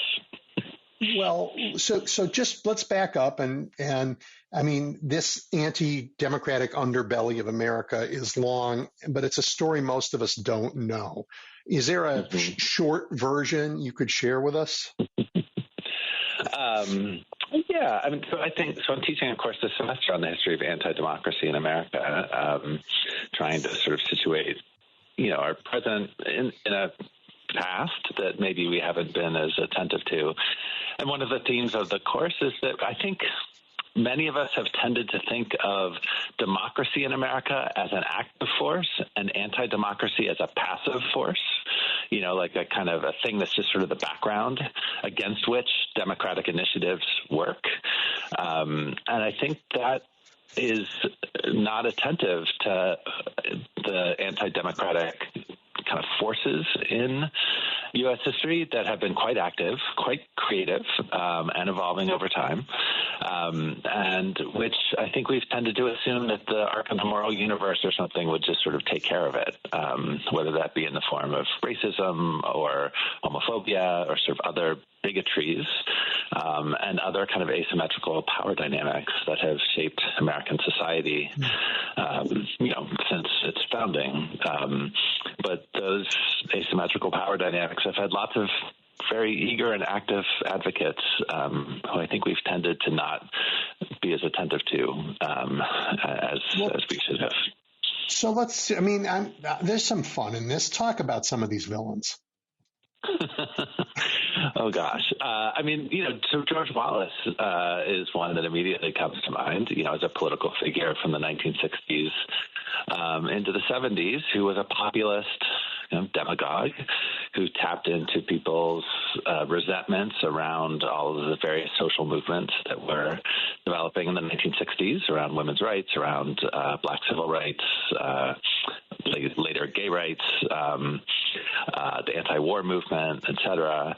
And, George Wallace was a really just angry, pugilistic guy who spoke his mind and appealed to a lot of white working class voters in his appeal, and was, the kind of law and order politician who made it very clear that what he meant was people like him were allowed to do whatever they want, and people who he opposed, activists, et cetera, should get the sharp end of the legal system with no worries about hypocrisy, et cetera. And so that tradition of framing himself and other white Americans as, quote, the real Americans, and other people as somehow lesser than as Americans. So George Wallace would be near the top of my list. Wallace is interesting. And Wallace, at the end of his life, apologized for some of this. I think he was, something happened. But he recanted some of it. But others in our history never recanted. No. And I think of Wallace less. As an individual, he matters and is important. But to me, it's the movement that he embodied. He was a great collector of all of those kind of resentful energies that hadn't really found a home. He was a Democrat in the 60s, right? We tend to forget that. In 1976, part of the reason why Jimmy Carter became the Democratic nominee was that in 76, the Democrats were worried that George Wallace might win the Florida primary and then have a path to becoming the Democratic nominee for president. And so all the other candidates cleared out that primary in Florida, and Carter won. They figured Carter, as a white Southerner, was the guy most likely to be able to beat Wallace. But the problem for people like Ted Kennedy and other folks in 76 is that they just basically handed over the nomination to Carter. They didn't take him all that seriously. But the whole point was that Wallace seemed like potentially the kind of person who could win a Democratic primary in the South. And imagine how differently U.S. politics would go, right, if Wallace had gotten the Democratic nomination in 76 and then Gerald Ford had shellacked him in the general. So anyway, and not to go down that path too much, but this is the ways in which these kind of revanchist political energies have always been there in U.S. history, but they haven't been as fully coalesced and polarized inside one political party. The KKK in the 20s is another kind of touchstone for thinking about this right-wing populism that's highly nativist and engages various bigotries around religion and race. And the KKK, depending on where you were, which state you were in, they were in the Democratic Party, they were in the Republican Party. It wasn't clearly aligned with one party or the other. Yes, huge in Chicago. They were huge in Oregon. The Speaker of the House, the Republican Speaker of the House in 1923-24 in Oregon was a guy whose name was Casper K. Kubley, which seems too bizarre to be true, but it actually was true. And he was a KKK member, and he was a Republican. But there are also lots of Democrats who are KKK supporters. So the point being that that kind of movement was very powerful and potent, and it helped get that Immigration Restriction Act of 1924 passed. But it was a bipartisan thing, and so the ways that our parties now have polarized around these questions is part of the reason why we're in the state we're in. Well, I trace that back to a guy named Kevin Phillips, who worked, for Ed Meese in Nixon's Justice Department, and then became a lifelong career as a right-wing political operative and thinker. And he wrote this book where he just said we will be in the majority, we Republicans, forever, because we can capture and hold together the biggest collection of animosities. If you can just get people to hate each other enough and get them, to hate a smaller group, then you can stay in power. That was his view of how democracy works in America. Yeah, and Pat Buchanan's movement very much picked up on that same. Yeah, they all studied together. Yeah, and another key piece of that is the idea that what those folks will have in common is animosity towards the federal government as an agent that is seeking to oppress them whenever it is trying to protect and advance the civil rights of people who aren't them. Right. So when the federal government tries to advocate for the rights of trans people today, or tried to advocate for the rights of black people in the 1960s, 70s, that gets turned into an attack on your freedom. Right. And so folks then come to think of themselves as defending themselves from the tyrannical power that is the federal government that is acting on behalf of these other groups of people who they regard as lesser than for whatever reason. And so that tradition of thinking about freedom, the anti-government piece of it, I think that's something that comes out of this book by Jefferson Cowie, which I highly recommend, called Freedom's Dominion, that kind of unpacks that whole tradition of kind of conservative American thinking about anti-government and understanding themselves as the defenders of freedom, by which they mean the freedom to discriminate or the freedom to oppress others. This is a deadly habit.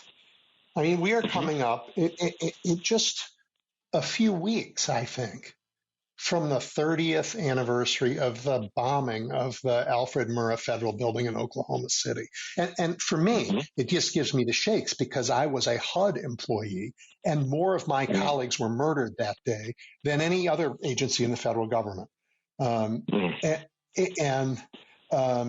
This was that same hatred of the federal government because somehow the painting of animosities, we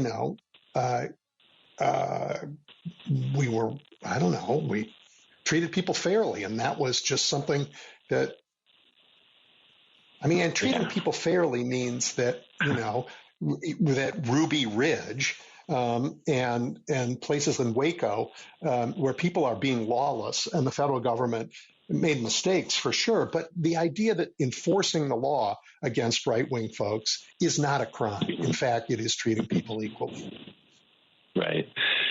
Yeah, and what animates that are two things. One is bigotry, right? So that the same people who could look at Ruby Ridge and say, gosh, that was just an atrocity, I need to get guns in order to fight back against a government that would do such a thing, who would then look at what happened to Mahmoud Khalil and be like, well, I'm sure he did something wrong, right? And sort of shrug it off, right? That is just straight up, because someone is of Middle Eastern or Palestinian descent, they are therefore lesser than, and so it's okay when they get the sharp end of government power, but it's not okay when a white Christian gets that sharp end. So that's a piece of it. But the other piece of it, too, is this kind of McCarthyite conspiracy theory, what Musk would call the woke mind virus, this idea that, like, all of these movements on the left are all coordinated and are all part of some like nefarious, George Soros funded conspiracy against real Americans. And that's what makes all of these things seem as if they are like part of the same thing. That the protests happening at Columbia about what's happening in Gaza are somehow connected to Drag Queen Story Hour in Idaho. And that like, you have to crazy, mobilize right? against. Right. But it makes sense if you think of the left as this one powerful, secret entity that is working in the shadows to try to destroy America, which is, I think, how Musk understands it. I think that's at least how Trump talks about it. Right. So whenever they talk about Kamala Harris being a communist, which they said many times, or that she's a Marxist, it's kind of like, we hear that and we're like, that's hilarious. That's very funny that you think that. But I think whether or not they mean it, I mean, they don't know much about what any of this stuff. But the power of that rhetoric is that it makes something that maybe you are uncomfortable with and don't like. So you don't like it when you see Columbia protesters wearing keffiyehs. You don't like it when you see a drag queen story hour. But you could also just say like, oh, well, I don't go to Columbia. Oh, well, I don't. It's not my thing, but I'm not going to go.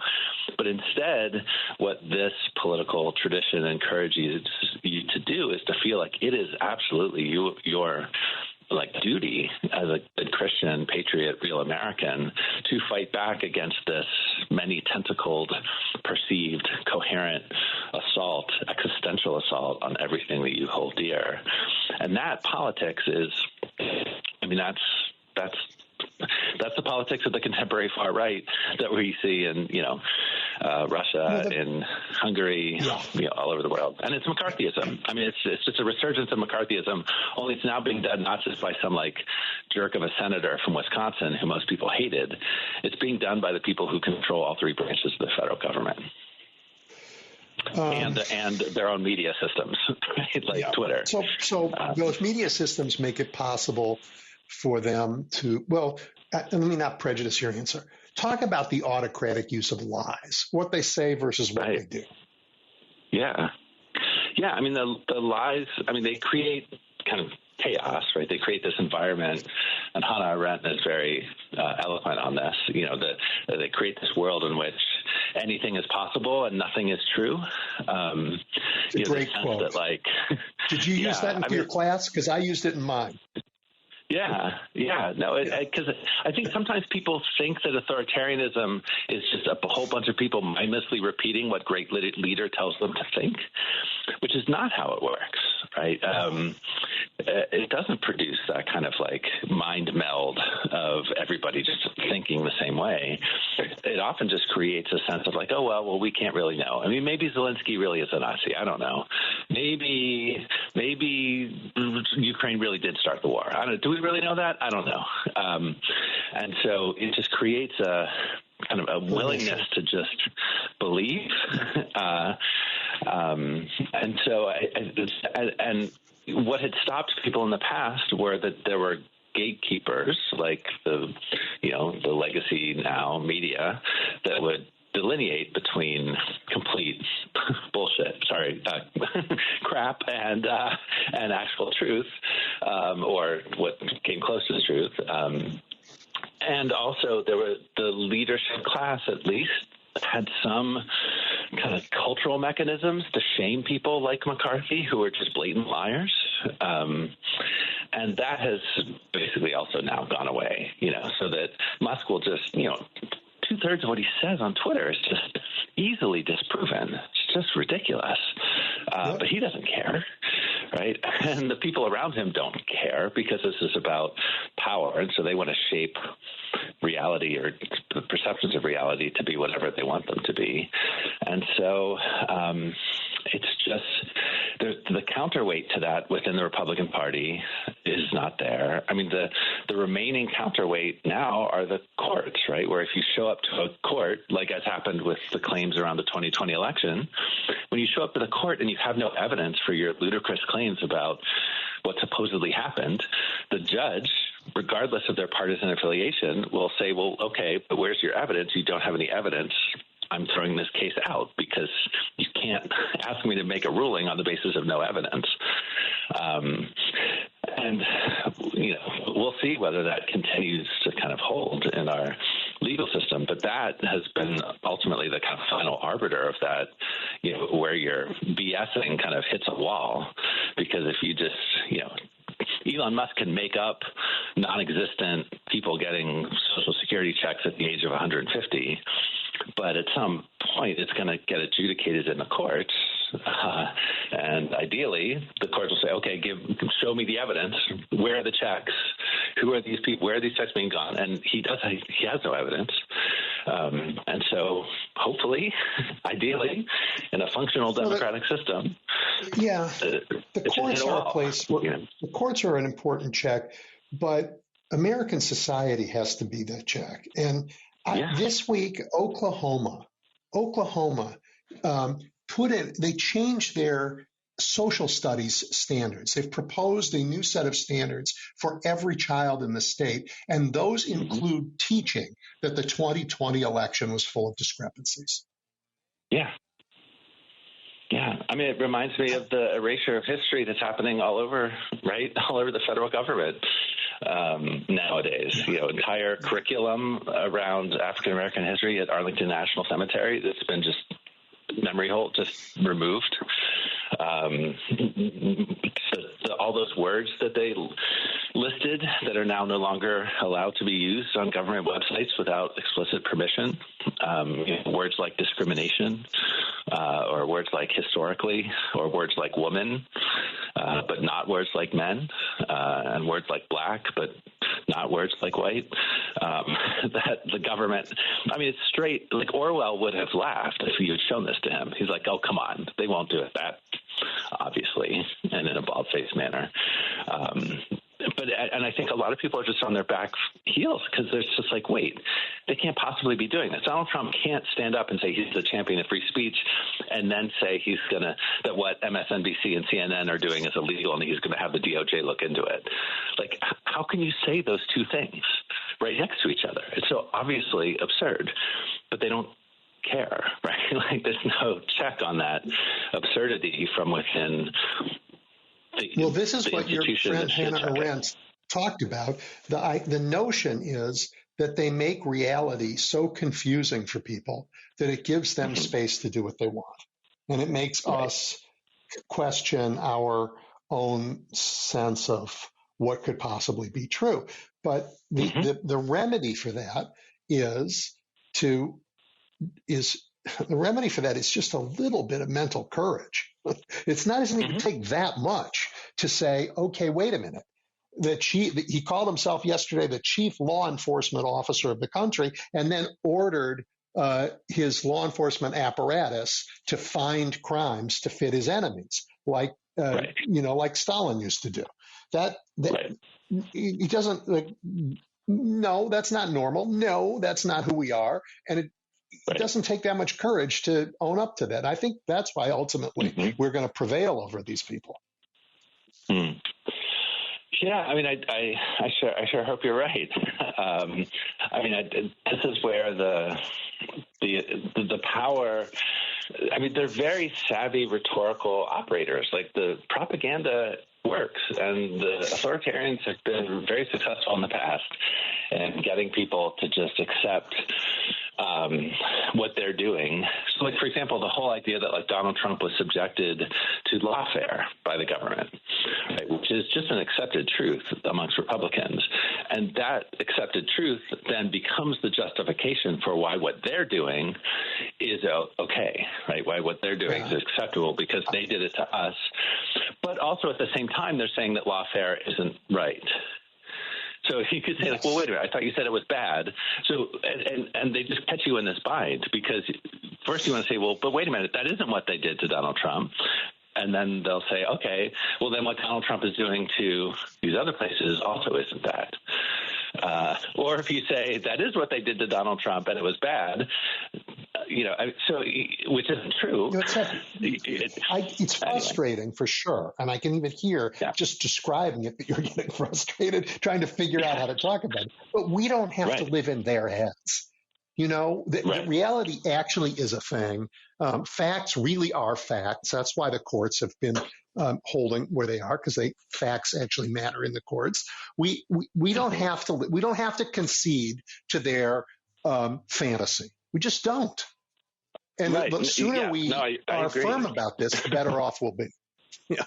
Yeah. So I agree. But on the other hand, like, what we think doesn't matter to them, right? I mean, there's still more of us. Yeah. No, I agree. Yeah. I agree. But I just, my worry is that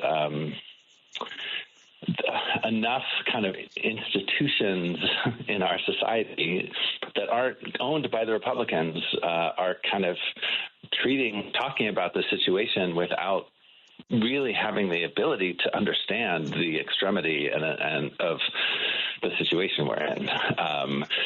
And so that impulse to kind of normalize it, right? Like, for example, there was that story about CEOs who are shocked by what Trump has done to the economy. And it was like, he's doing what he said he was going to do. Like, why does this shock you? Like he said he was going to do it. Like, all the nation's economists were like, hey, this is going to be terrible. He shouldn't do this. And somehow a whole bunch of CEOs were like, oh, I'm sure it'll be fine. I'm sure he won't do it. And now, 2 months in, they're shocked. And it's like, why are you shocked by this?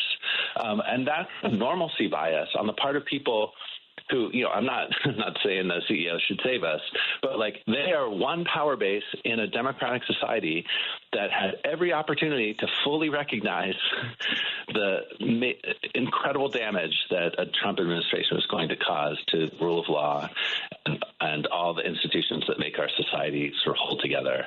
And they somehow, despite having plenty of opportunities to be told about it and to know it, acted as if this was just another normal election amongst They couldn't others. see past the tax cuts they thought they were going to get, and that blinded them. Their greed blinded them. But on the other hand, they're going to now. I mean, their greed is also going to make them very angry. They've lost an enormous amount of value in a very fast time. They've seen the strongest economy in the world become on the verge of a big recession in more quickly than any economy's ever turned around. Just unbelievable. And they're going to be angry about it. And that means, just like everybody else, that you can pop this bubble. Oh, wait, it's happening to me too? Oh, wait. Right. Because it always does, doesn't it? Yeah, there are no laws of history. I don't know. I mean, yes, we have seen these corrections in the past. We can hope that will happen again. But, we've also seen, the way people metabolize COVID, for example, and RFK. I mean, it is so absurd that an anti-vaxxer would get appointed to HHS and that he would get as many votes as he got.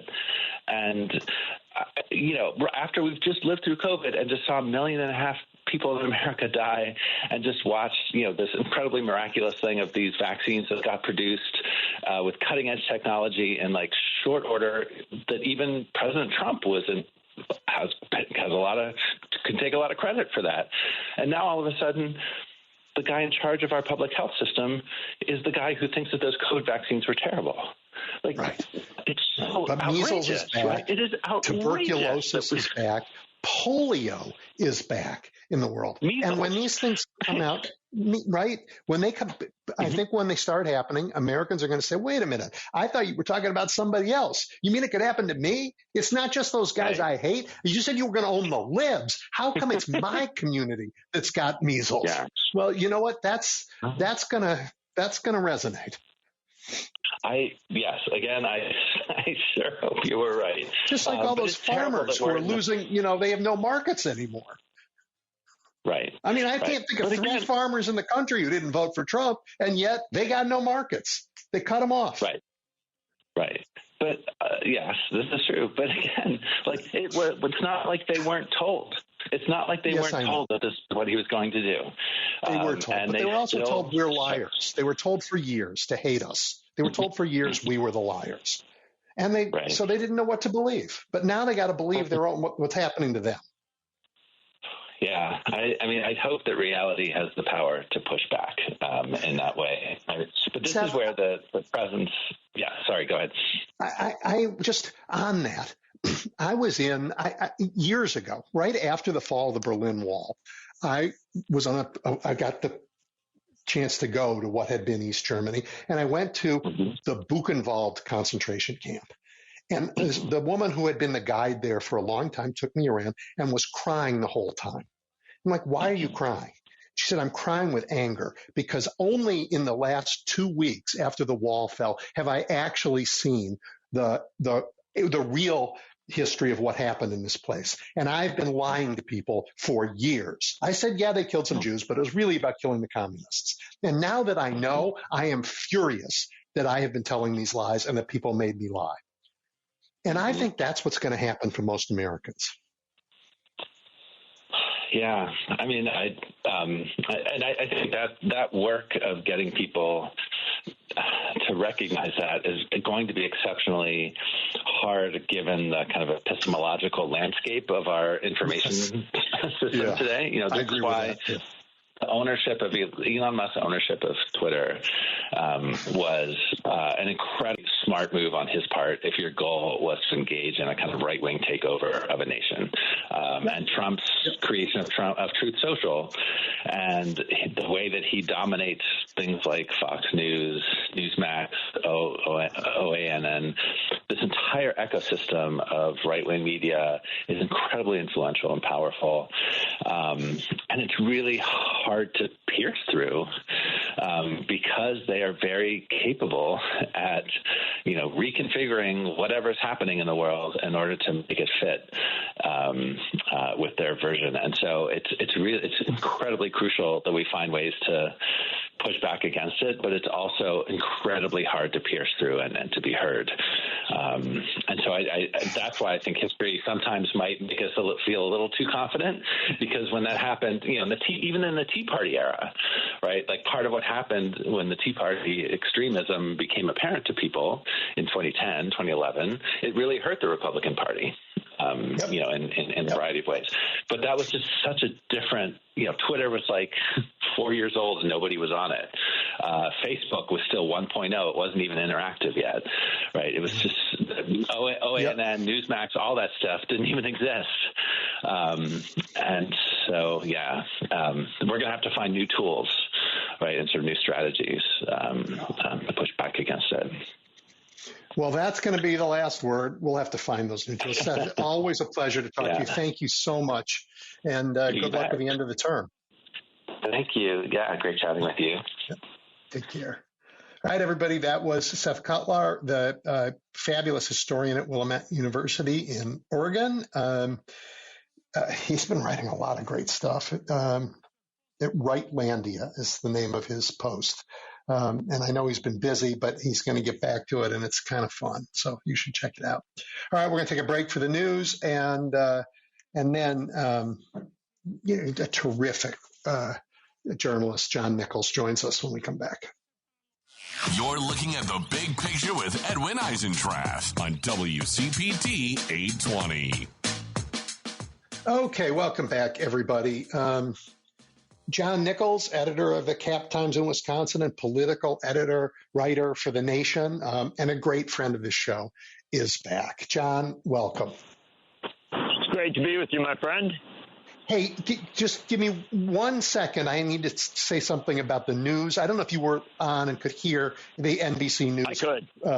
Yeah. So everybody who's listening, when news reports just say what Donald Trump says or say what J.D. Vance says, you have to know they're not doing their job. and I love NBC News, but reporting that J.D. Vance says, oh, well, maybe Mr. Musk has gone too far. Our administration really cares about federal workers, and we're trying to save what really works. You got to ask yourself, is there one shred of evidence that supports that? And if there is none, and there is none, don't let them say it and give them your platform. Lord, do they never learn? Sorry, John. Not a problem. I would agree with you. I think it's an ongoing challenge here. My gosh. I thought it was interesting, though, that they sent Vance out to say that, right? And I think that good cop, bad cop. Exactly. It's evidence that they're starting to feel the pressure because they're setting somebody up to say, well, maybe we don't mean all of what we're doing. And, of course, it should be taken with profound skepticism. But it can be read as a signal that, they're hearing the very loud cries of objection. Yep. I'm sure they are. I mean, Americans are doing what we do. We're beginning to say, hey, wait a minute, that's not what we signed up for. That's right. Yeah, I want to talk to you about all of that. But before we do any of it, so you and Bernie Sanders wrote a book, and it's already a bestseller? Well, it has been, yeah. Well, we're in paperback now. It's been out for a while. But it did very well. We got to number 2 on the New York Times bestseller list, and we were only beaten by Prince Harry. So our next book is going to be It's Okay to Be Angry About the Monarchy. Yeah, that's fair. I mean, and you're not even talking about Prince Harry. You're talking about the Trump one. Well, yeah. Well, both of them now. But anyway, the book did very well, and it's out now in paperback, and people can. It's still quite relevant to our times. Let's just say that. Yep.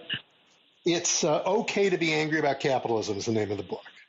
For those of you who are interested, it's good, really good. And there's a lot of stuff in our economy that has gone wrong. So it's great. It really has.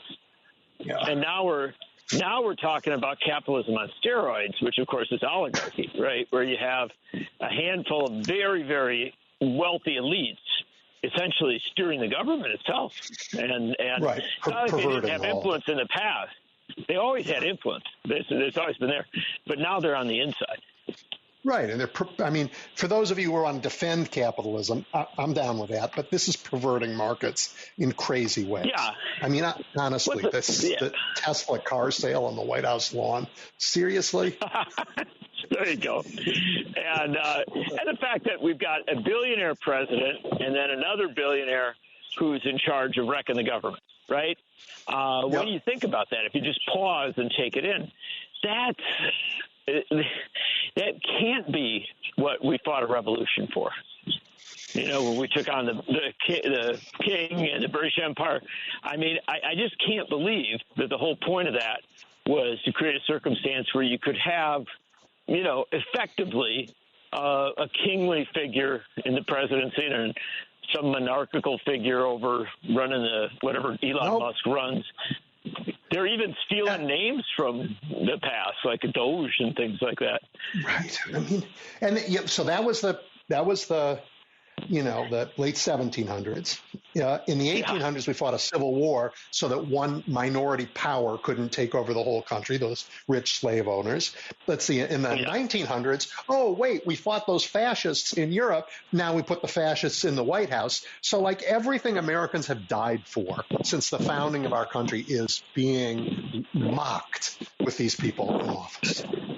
Well, it's upended, too. Look, the American experiment is referred to as the American experiment because it was something so different than what came before. This was putting people in charge, a democratic republic where voters would elect representatives. Those representatives would, serve them, would be, their voice in Washington. Over these hundreds of years, they built a government, and they built a government that in turn comes back and serves people with Social Security, Medicare, Medicaid, veterans benefits, all the things that we rely on. The food safety, right? And, drug regulation. You just keep running down the list. Public health, infrastructure, keeping planes safe in the sky. I mean, it's a long list of things our government does well. And it wasn't done in one fell swoop, right? It was created over time. People said, the people, not politicians, the people said, hey, we want safe food, right? That was a demand that came, journalism exposed the unhealthiness of food, and you had demand. Yeah, exactly. So when we see it, exactly. And when we see it in that context, what you realize is that there is this reality that's been created at the demand of the American people to serve the American people. Not always perfect, often flawed, need of, reform and tinkering, but this basic concept that we establish government with a purpose, and that was to serve the people. It is now being deconstructed, radically deconstructed by a billionaire elite that seeks to take all of the resources that have gone into government, right? The collection of taxes, all that, draws all this money in. Now, though, they want to shut down the services, and then what's their proposal? A $4.5 trillion tax cut for them. So, it's no longer debatable what they're doing and the damage that it does. But I think what people don't know is that what they're doing in Washington to the whole country has, for a decade or more, 2 decades now, been tested in the states. And in some ways, no more tested than it was in Wisconsin, in your state. That's right. Unfortunately, especially the anti-labor stuff, but also assaults on public education, assaults on public services, assaults on the university. I mean, all that happened under Scott Walker. And it was all incredibly disastrous. Wisconsin used to brag about our schools, right? We bragged that we were the best and not even comparable to most other states. Now, Wisconsinites complain about their schools. Why? Walker pulled huge amounts of money out of public education at the start of his term, and then, began, and with his allies in the Republican Party, began a process of streaming money into private schools, right? That's created all kinds of crises. And that's just one example of where the problem exists. He cut public services. Public services have struggled to keep up. He put, all kinds of restrictions on the university. You can run down the list. And the bottom line is that Wisconsin is still a very functional state. It's a functional state because it had a good infrastructure of government before Scott Walker came along.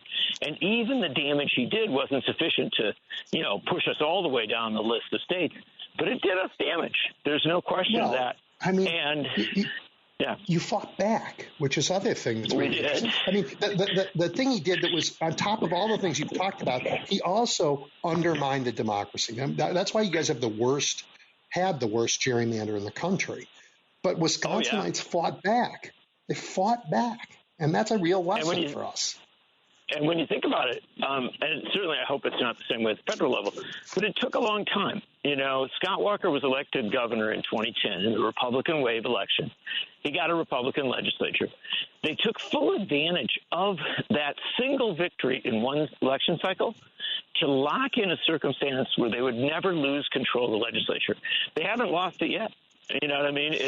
And you had election cycles where as many as 200,000 more people voted for Democratic candidates than Republican candidates, and yet Republicans retained almost 2/3 of the legislature. It was an incredibly radical gerrymander. It's begun to be undone. It's being, unraveled. And to give you an example, there was modest reform. They didn't really, it wasn't, cleaning up all the mess that Walker created. There was modest reform, and Democrats picked up 14 legislative seats in the last cycle. So you see how gerrymandered it was. And And it wasn't just that, Edwin. They also, they put in draconian voter ID laws that then, got upended in the courts, and they had to pull some of that back, but there's still problems there. They made it harder for students to vote. They made it harder for all sorts of traditional Democratic constituencies to participate in the ways that they historically had. There was an overall assault on voting rights and, frankly, on democracy. And you're right, Wisconsinites refuse to give up their democracy, and they've clawed back elements of it. But, it's still an ongoing struggle. And I think, unfortunately, that's where it all hangs. Yes, exactly. And the Supreme Court races, as you know, a situation where Elon Musk has poured money into the state. At this point, it's we're looking at, I've seen the figures keep going up, but I think we're in probably roughly the $10 million range.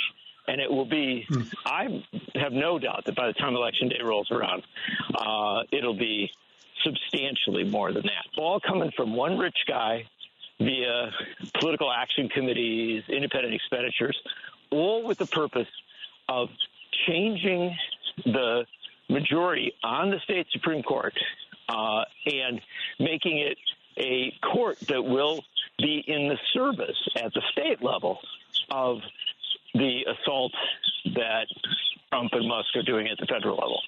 And state courts matter, as you well know. So this is a big fight for the court in Wisconsin. That election's coming soon, right? It's next month. April 1st. Very, very soon. 2 weeks. And, and the TV stations are, it's full of ads, mailings coming every day, a lot of negative advertising, a lot of assault. But at the heart of it is a basic message. There are two candidates, Susan Crawford, who's a judge in Dane County and has a long record as a attorney for public interest groups. She was a state prosecutor for many, many years, but her record is in the law. Her opponent, Brad Schimmel, it was a career politician. He was a local prosecutor in Waukesha County, one of the most Republican counties in the state. Then he ran for and got elected attorney general for one term. He was a lousy attorney general. He got beat for re-election. And then he was out of work. So Scott Walker, one of the last moves he had as governor, was appointed Schimmel to a judgeship in Waukesha County. So Schimmel has kind of lived off the political largesse of the Republican Party for a very long time. And he has bluntly said that if he gets elected, he will be in, this is a paraphrase, but effectively in the service of Trump. Well, I guess it's time, and it makes sense to me that the first referendum on Elon Musk and Donald Trump in the country is in Wisconsin. I think so, and I think it's a very clearly drawn race. There literally are mailings that are coming that are, going obviously to Republican voters saying Donald Trump is doing a great job, give him a great judge in Brad Schimmel, right? Again, paraphrasing, but essentially the message. And so that's it. It's a very clear race. If Susan Crawford wins, the message will be that people want a nonpartisan, functional judiciary, one that doesn't, bend to the elites. Now, that's not to say Crawford's got support from a lot of prominent Democrats. It's not to try and suggest to you that she's, not, somehow tied to one side. She is. She's much more on the progressive side of the equation. But her record is that of being someone who, really does put the law, the rule of law, the Constitution, ahead of service of corporate power and billionaire donors. Schimmel, on the other hand, very much in the other camp, and a guy who has a record of, fighting against abortion rights. And that's a very big deal in Wisconsin because we're still dealing with a 1849 law banning abortion. It's in litigation now and in debate now, and control of the court could matter a great deal there. Also, these other issues we're talking about, issues of how you fund public education, of how you allow labor unions to organize or don't allow them to organize, all sorts of issues that matter a lot to the people of Wisconsin do come before the Supreme Court. And, again, the bottom line is Elon Musk would like to make it a court that, delivers for the Trump administration. Hopefully the voters of Wisconsin will choose to have a court that delivers for them. Yeah, I am cautiously optimistic about the voters in your state, even if Trump carried it in the last election. I think his performance since he's been in office has not impressed most people. Well, I think the polling is very instructive. That Donald Trump has had a very rapid drop in his poll numbers. Has it gone down as fast as the stock market? I can't tell. No, it's not as fast as the stock market. The stock market's crashed faster. But one suspects that they have not been able to keep up with the polling of people who have 401ks. Right. And as people look at their stocks, I think there's a sense. I do think there's some buyer's remorse among swing voters who may have voted Republican. I think there's folks who are waking up to that. Beyond that, remember, spring elections are mobilization elections. You kind of get people out, based on their passions. And my sense is that the passion meter, if you will, has moved more toward the progressive side. I think so, too. I mean, and I think this post-election lull, because it was so depressing to have been beaten, is over. And everybody is now saying, okay, that's too self-indulgent. We can't afford to sit on the sidelines. Everything's at stake. Let's get back out there. Yeah, I've been blown away by these town hall meetings that are taking place across the country. And that's one of the best measures you can get, because people are turning out in exponential numbers for these things in Wisconsin and elsewhere. And here's the big deal, Edwin. You'll recall in 2011 or 2009, 2010, after Obama became president, there was a pushback against him. There are people who disagreed with him on health care, a host of other issues. It was in a very economically difficult time. But that gelled into the Tea Party movement. The Tea Party movement ultimately became dominant in the Republican Party and then had a huge role in that 2010 election cycle. And you saw, in that cycle, you saw a blowback, where Republicans took a lot of power. They won a lot of seats in the House. They won over in the House, and then they also had tremendous progress in the states. My sense is that we're seeing something very similar to that today, a massive mobilization, people really looking for ways to go to the ballot box and vote for something different than what Trump and Musk are doing, and also, looking for ways to ultimately, shift the direction of government back toward serving the people. I think Wisconsin becomes the first test of that, but there's going to be a lot more tests this year and next year. And, if it goes on pattern, I think that you could, by November of 2026, have a situation where it would be very, very difficult for Trump and Musk to do a lot more damage, because they would finally have a Congress that effectively said no to them. But that's still a long time off. So we're going to, look, there's going to have to be a lot of organizing along the way. There's a lot of organizing. You're a progressive, and you care about the policy choices that we make to help people and move people forward. So you're the perfect person for me to ask this. When the Republicans took over in 2010, they used the power they had not to further an agenda for people. They used it to further entrench the party's power. They used a lot of political capital to change the rules about maps, about voting, about challenges to voting, to cement their hold on power. When we got elected, they had dumb lucked into it. Yeah, right. And when we won, when Biden won, we had a chance with the John Lewis Voting Rights Act and stuff to fix some of this stuff, and we didn't do it. We came close, but we didn't get it done. And instead, we used all our energy to do things that would actually help Americans, and we passed a pretty amazing set of laws that benefited ordinary Americans. When we win next time, when it comes between immediately turning our attention to a hurting America because they are being hurt, or making it so that these terrible people can't come back and do this again, where do you focus your efforts? Well, look, here's the bottom line. Democrats have to learn to walk and chew gum at the same time. And they have to do some of both of these things. You cannot deny the suffering of people, right? No. If there is a reason to be in politics, they create it sometimes, right? They create the suffering.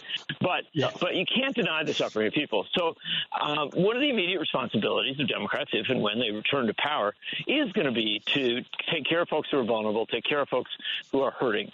There's no question of that. But what Democrats have to understand, and I don't think they do even now as well as they should, is that a part of taking care of people who are vulnerable and people who are hurting is making sure that you don't lose the power to serve them, right? That you aren't, gerrymandered out of positions of power, that you aren't outspent by, under a Citizens United regime that allows money to flow into politics at such exponential levels. And so, you have to have a reform component to what you do as well.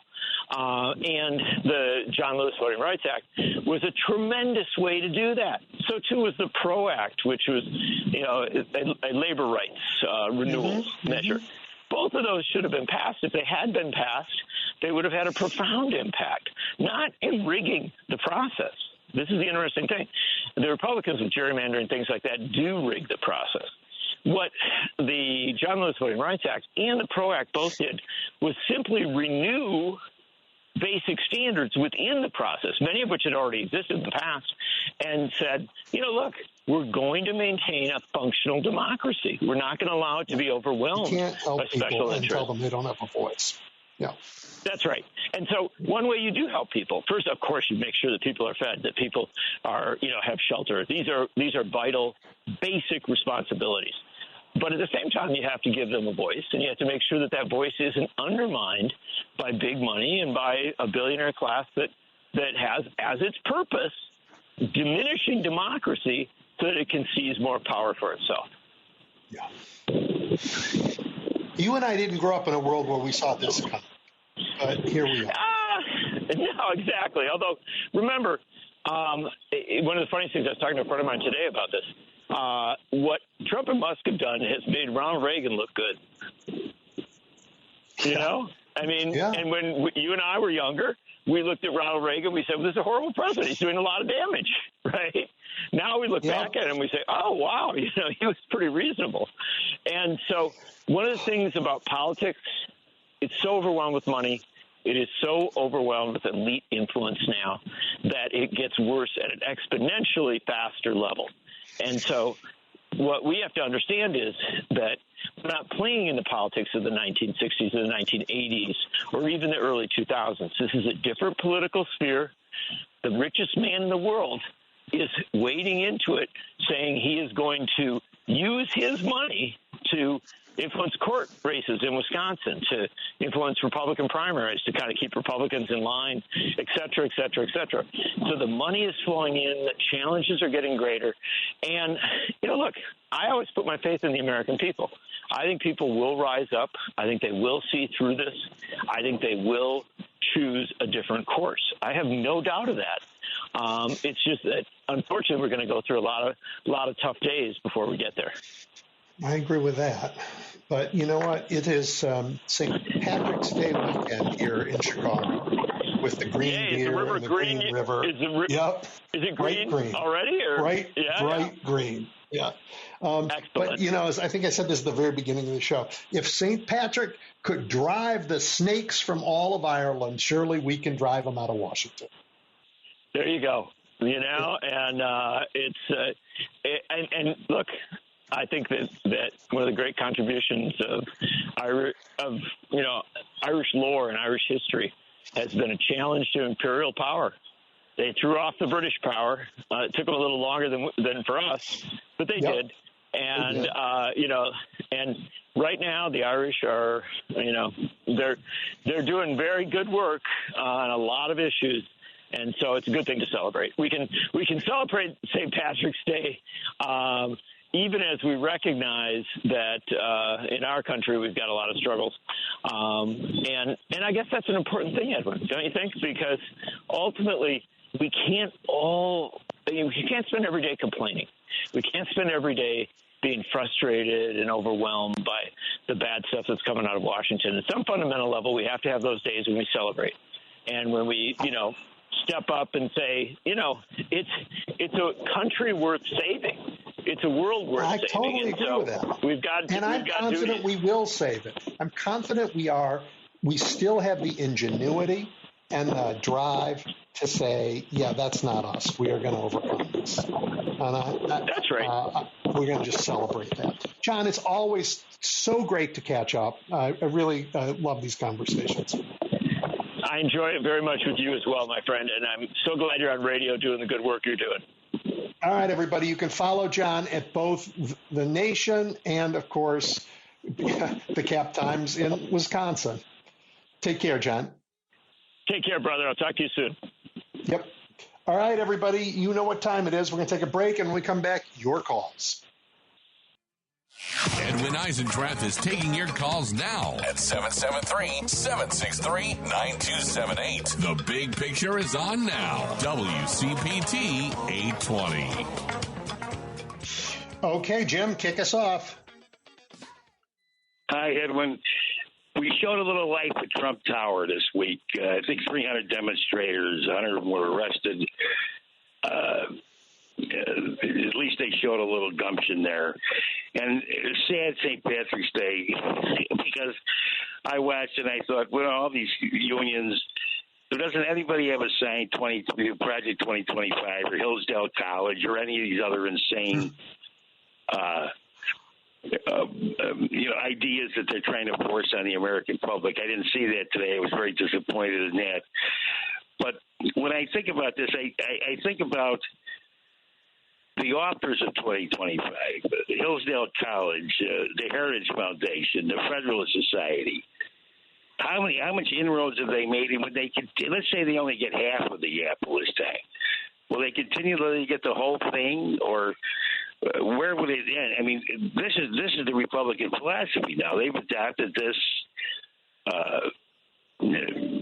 out of Turkey and Putin and so on, this strongman philosophy that they really believe that the old way of American life is dead and going away, and AI will take over, and programmers will tell us what to feel and how to act and so on and so forth. And to me, it's just a sad St. Patrick's Day for that. And I just thought, look at the judicial arm. I've heard Harvard professors, law professors, talking about this as he's already crossed the line in so many cases. The Republicans already crossed the line in so many cases. They trampled on the Constitution, and that's their job, is to interpret the law of the Constitution. And they've already been neutered. And I don't know what to say. How can you respect a law that can't even enforce itself? Well, so far, the judiciary is holding. Trump has not won in these cases. They're holding on, and but they can't. They're the weakest branch of government. The Supreme Court put us here, though, in 20 years of undermining voting rights. But I'm not as pessimistic, and I don't even mind that they decided today that St. Patrick's Day was just a day to celebrate. We need some celebrations. I know, but still, I'm too radical for that. No, if I went to the parade, I'd be wearing a please believe me, a green truck mascot. I wouldn't have been down without one. But what about the marshals of the courts? They got to carry out these laws. And what if Kash Patel tells them, you go do those, I mean, this is really. I mean, they're going to do damage as long as they're there. They're going to do damage, Jim, and we have to get rid of them. I don't think we need to wait 4 years. I mean, if we take back Congress, we need to act to throw them out. They have violated their oaths in every possible way. He is not a legitimate president anymore. He's an enemy of our democracy, and he's Putin's stooge.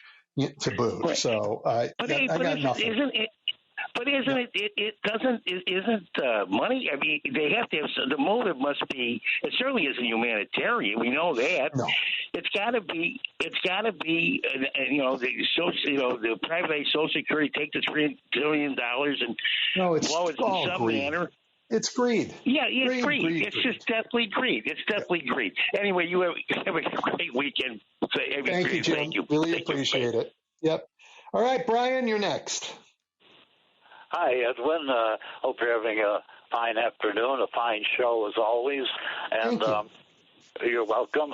And the reason I wanted to get your view on Senator Schumer taking the yes vote on the reconciliation, and it seems to me that if there was a government shutdown, the abysmal way most of the media, other than WCPT and MSNBC, have been handling it, they would have figured out a way to blame the Democrats anyway. What's your take on Senator Schumer? You know what? I knew I wasn't going to get through all 3 hours of the show today without having to talk about this. I came close. Look, here's what I think. I would not have taken that vote. These are not people I want to vilify. I respect the Democrats who made that choice. I wouldn't have made it. They made it because they see that, and I know this, I was in the government during the shutdown. The executive branch has a ton of power when the government's shut. It gets to decide who is an essential employee, for example. And if they can work the government with essential employees, they're going to say that's all we need and fire everybody else. It's a real fair question. And so I get why they did it. On the other hand, we have an illegitimate president who is a danger to the country. He is going to take powers, whether the Congress gives them to him or not. My view is don't give it to him and lead the fight for the American people, because only the American people standing up to this will save our democracy, and that's where the fight is. So I would not have cast the vote to support on the budget or anything else. Everything is at stake. These people have to be removed from office. And as for them blaming us, yeah, they'll try. But you know what? Their crimes are on full display for all of us to talk about. I mean, from literally killing more than 1 million people already because of the cuts in USAID, and there's good reporting on that today in the New York Times, to the resurgence of, for God's sake, measles and tuberculosis and polio that we thought we'd killed, to destroying everybody's savings in their IRAs or their pension funds, which these guys are doing. Their damage is legion. So you know what? You want to blame us for that? You got plenty to answer for yourself, buddy. I'm ready for that fight. So, yeah, I wouldn't have cast that vote. But I'm not vilifying the people who did. I understand it. Well, thank you very much for your explanation, Edwin, and thank you for taking my call. As always, thank you, Brian. Thank you. Okay, Paul, I know you have a view about that vote. Yeah, I do. Although, since I communicated that to you, I would say if they were both such a bad choice, then 6 of one, half dozen the other as to what the outcome will be anyway. So, yeah, but I do think that the messaging of catering and caving if the Republicans couldn't pass this bill, unless it were kind of set up as some kind of a trap that they really didn't want it to pass, which seems kind of silly. I mean, that doesn't make sense to me. But and the Democrats called their bluff. If the Republicans can't pass the bill, why do we need to be afraid that they're going to blame it on us? We're going to get blamed anyway. Well, they can't pass it out of cloture. They do need some Democratic votes to close the debate.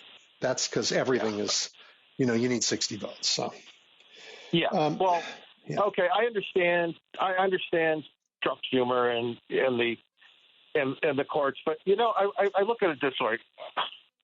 My thoughts today are, Oliver Wendell Holmes Jr., the Associate Justice, one of the most eloquent to sit on the court, said that ever.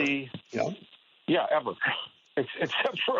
except for a few possibly clumsily worded opinions, but said that the Constitution was written for people who fundamentally disagree. And what he means by that is it's written so that people who fundamentally disagree can coexist. If we don't follow the Constitution, those of us who fundamentally disagree, MAGA versus whatever, liberal or woke or whatever you want to call us, we can't coexist. And the Trump administration is not even 60 days old. And it is created this already at a fever pitch. This cannot last. What's the term? What did I just calculate? 1,460 days in a presidential term. Mm-hmm. 1,400 more. There's more than 1,400 more days to go, and this is where we are. It's almost like I can think of some. We passing this continuing resolution still allows Trump to claim that there is an economic emergency and invoke these emergency powers. Although, I don't see how the Congress can just abdicate without voting. They're supposed to vote within, as the rules say, within 15 days as to whether the emergency still exists. But Mike Johnson wrote a rule that says that Congress has not. The day isn't a day. A day. Calendar day isn't a day. Really haven't. We really have. There are no days, which is ridiculous. Yeah. So, I would say that this doesn't not only pass the smell test, but there are a couple of rulings, and I would cite two landmark ones. One of them would be Youngstown Sheet and Tool versus Sawyer, and that was in 1950 when. But that was an emergency that Truman tried to, seize the sheet metal industry, the metal industry, and because Congress did not give express permission for that or pass a law or didn't allow that. And then there was a more recent one was, the line item veto one that was Clinton versus City of New York, and that was a violation of the presentment clause. So that's what we don't have here. This is not constitutional process. And I mean, Trump doesn't care. Musk doesn't care. I don't see how this can go on with Elon Musk just, and yet the continuing resolution didn't commensurately cut those things that Musk is cutting. So where is the money going? As Senator Murray pointed out, our senator, how can they be still funding USAID if the USAID doesn't exist? It's becoming a slush fund for Trump to do what he wants. Trump and Musk to access personally. Well, that's disgusting. It is. Well, that's what they're doing, and because it's the people on the other side, they have lawyers, so they're not necessarily stupid, but people don't understand any of this. It's a little hard for me to sometimes wrap my head around exactly what they're doing, and yet not all of it is constitutional process. But one of the things that I think the American people don't understand is that, you see, the courts don't just step in like referees in a game and blow the whistle and say, oh, no, sorry, that's a foul. It has to be brought. It has to go through the process. And people, I think, especially people on our side of the political persuasion, think that there are referees or a teacher or a principal or a policeman that's going to step in and stop things when they're wrong. And that's not what happens. I think a lot of people take the regular workings of daily life for granted and don't realize that regular constitutional order is how we coexist. And Otherwise, this is going to break down I can't. Can you, Edwin? Can you see how this can go on for? How long can this go on? Well, it's going to go on as long as it has to, and it's going to do terrible damage. And terrible things in history have gone on and done terrible damage. I hope it doesn't last 4 years. I hope it doesn't. I hope the people who have the power to throw this tyrant out of office, this serial violator of his oath out of office, do it. We have a upcoming election that they will do everything they can to cheat, and we have to do everything we can to overwhelm. And that's where we are. But I am. Yep. I'm hopeful that what you described about when you went to East Germany and the woman's tears of anger will dawn on many of the people of the MAGA, because you know what? I have to say this. When I post something on Facebook, and I try to post something almost every day, something informative, and all I get back from the MAGAs are invectives and personal put down. So that tells me that they really don't have an answer, or any kind of. They're angry because they wonder if perhaps this is true, right? They are getting and they're told to be angry, and anger and bullish behavior is rewarded these days. But we're better than that, and we're going to stay better than that. And I think I told somebody else earlier on the show, we don't have to live in their heads. We don't have to live in their fantasy. We live in the real world, and we're not. They're welcome to join us here. Or, you know what? Their kids can die of measles. I mean, really, seriously. Yeah. Well, Edwin, I like to think I'm better than that, but I also point out when people say that I'm no Jesus of Nazareth either. Yeah. So. Yeah. Well, all right, Paul. Thank you as always. I really appreciate it. Okay. Okay. I have time for one more. So, Steve, I apologize because Nancy's ahead of you, and she's going to take us to the end, I think. Nancy? Hello?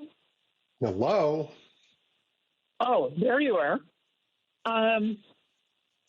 Okay, Edwin, your whole show today finally made every guest brought it to a head. Every caller I just listened to proved my point. Nothing is going to change because we don't have any choices. All we have is the same broken two-party system that we've been going with for the last 250 years.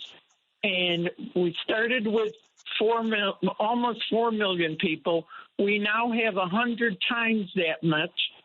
Many more choices, many more circumstances, and we're still ruling by the minority. So explain to me. Here, I just found out yesterday that all along I'm thinking, okay, finally the Democrats are going to, they're going to stand up to the cons, which they haven't done. They've been letting them play them for the last 50 years. But no, they're finally going to not vote to, keep the. No, then I find out, they can't do that because then that'll give the 34-time felon the power to not ever open our government again. What the hell is that all about? Yeah. All right. So Nancy, first, you're nothing if not consistent, which I appreciate. There are, the world doesn't disagree with you about this. I'm thinking about Chicago. Chicago used to have partisan elections. We now have nonpartisan elections. People don't run. People run in elections, and the top two, if nobody gets a majority, are in a runoff. It's kind of, it's not Democratic, Republican. Anybody can do it. So that's happening all around the country. There are a lot of examples where localities have tried to figure out a way to get out of the box that you have described so well. It's going to be a lot of work. Oh my gosh, they're playing the music for us to leave. Well, on your other points, Nancy, we'll get to them next week. Thank you all for your time this week. I really appreciate it. Good show. I will talk to you next week. Keep the faith.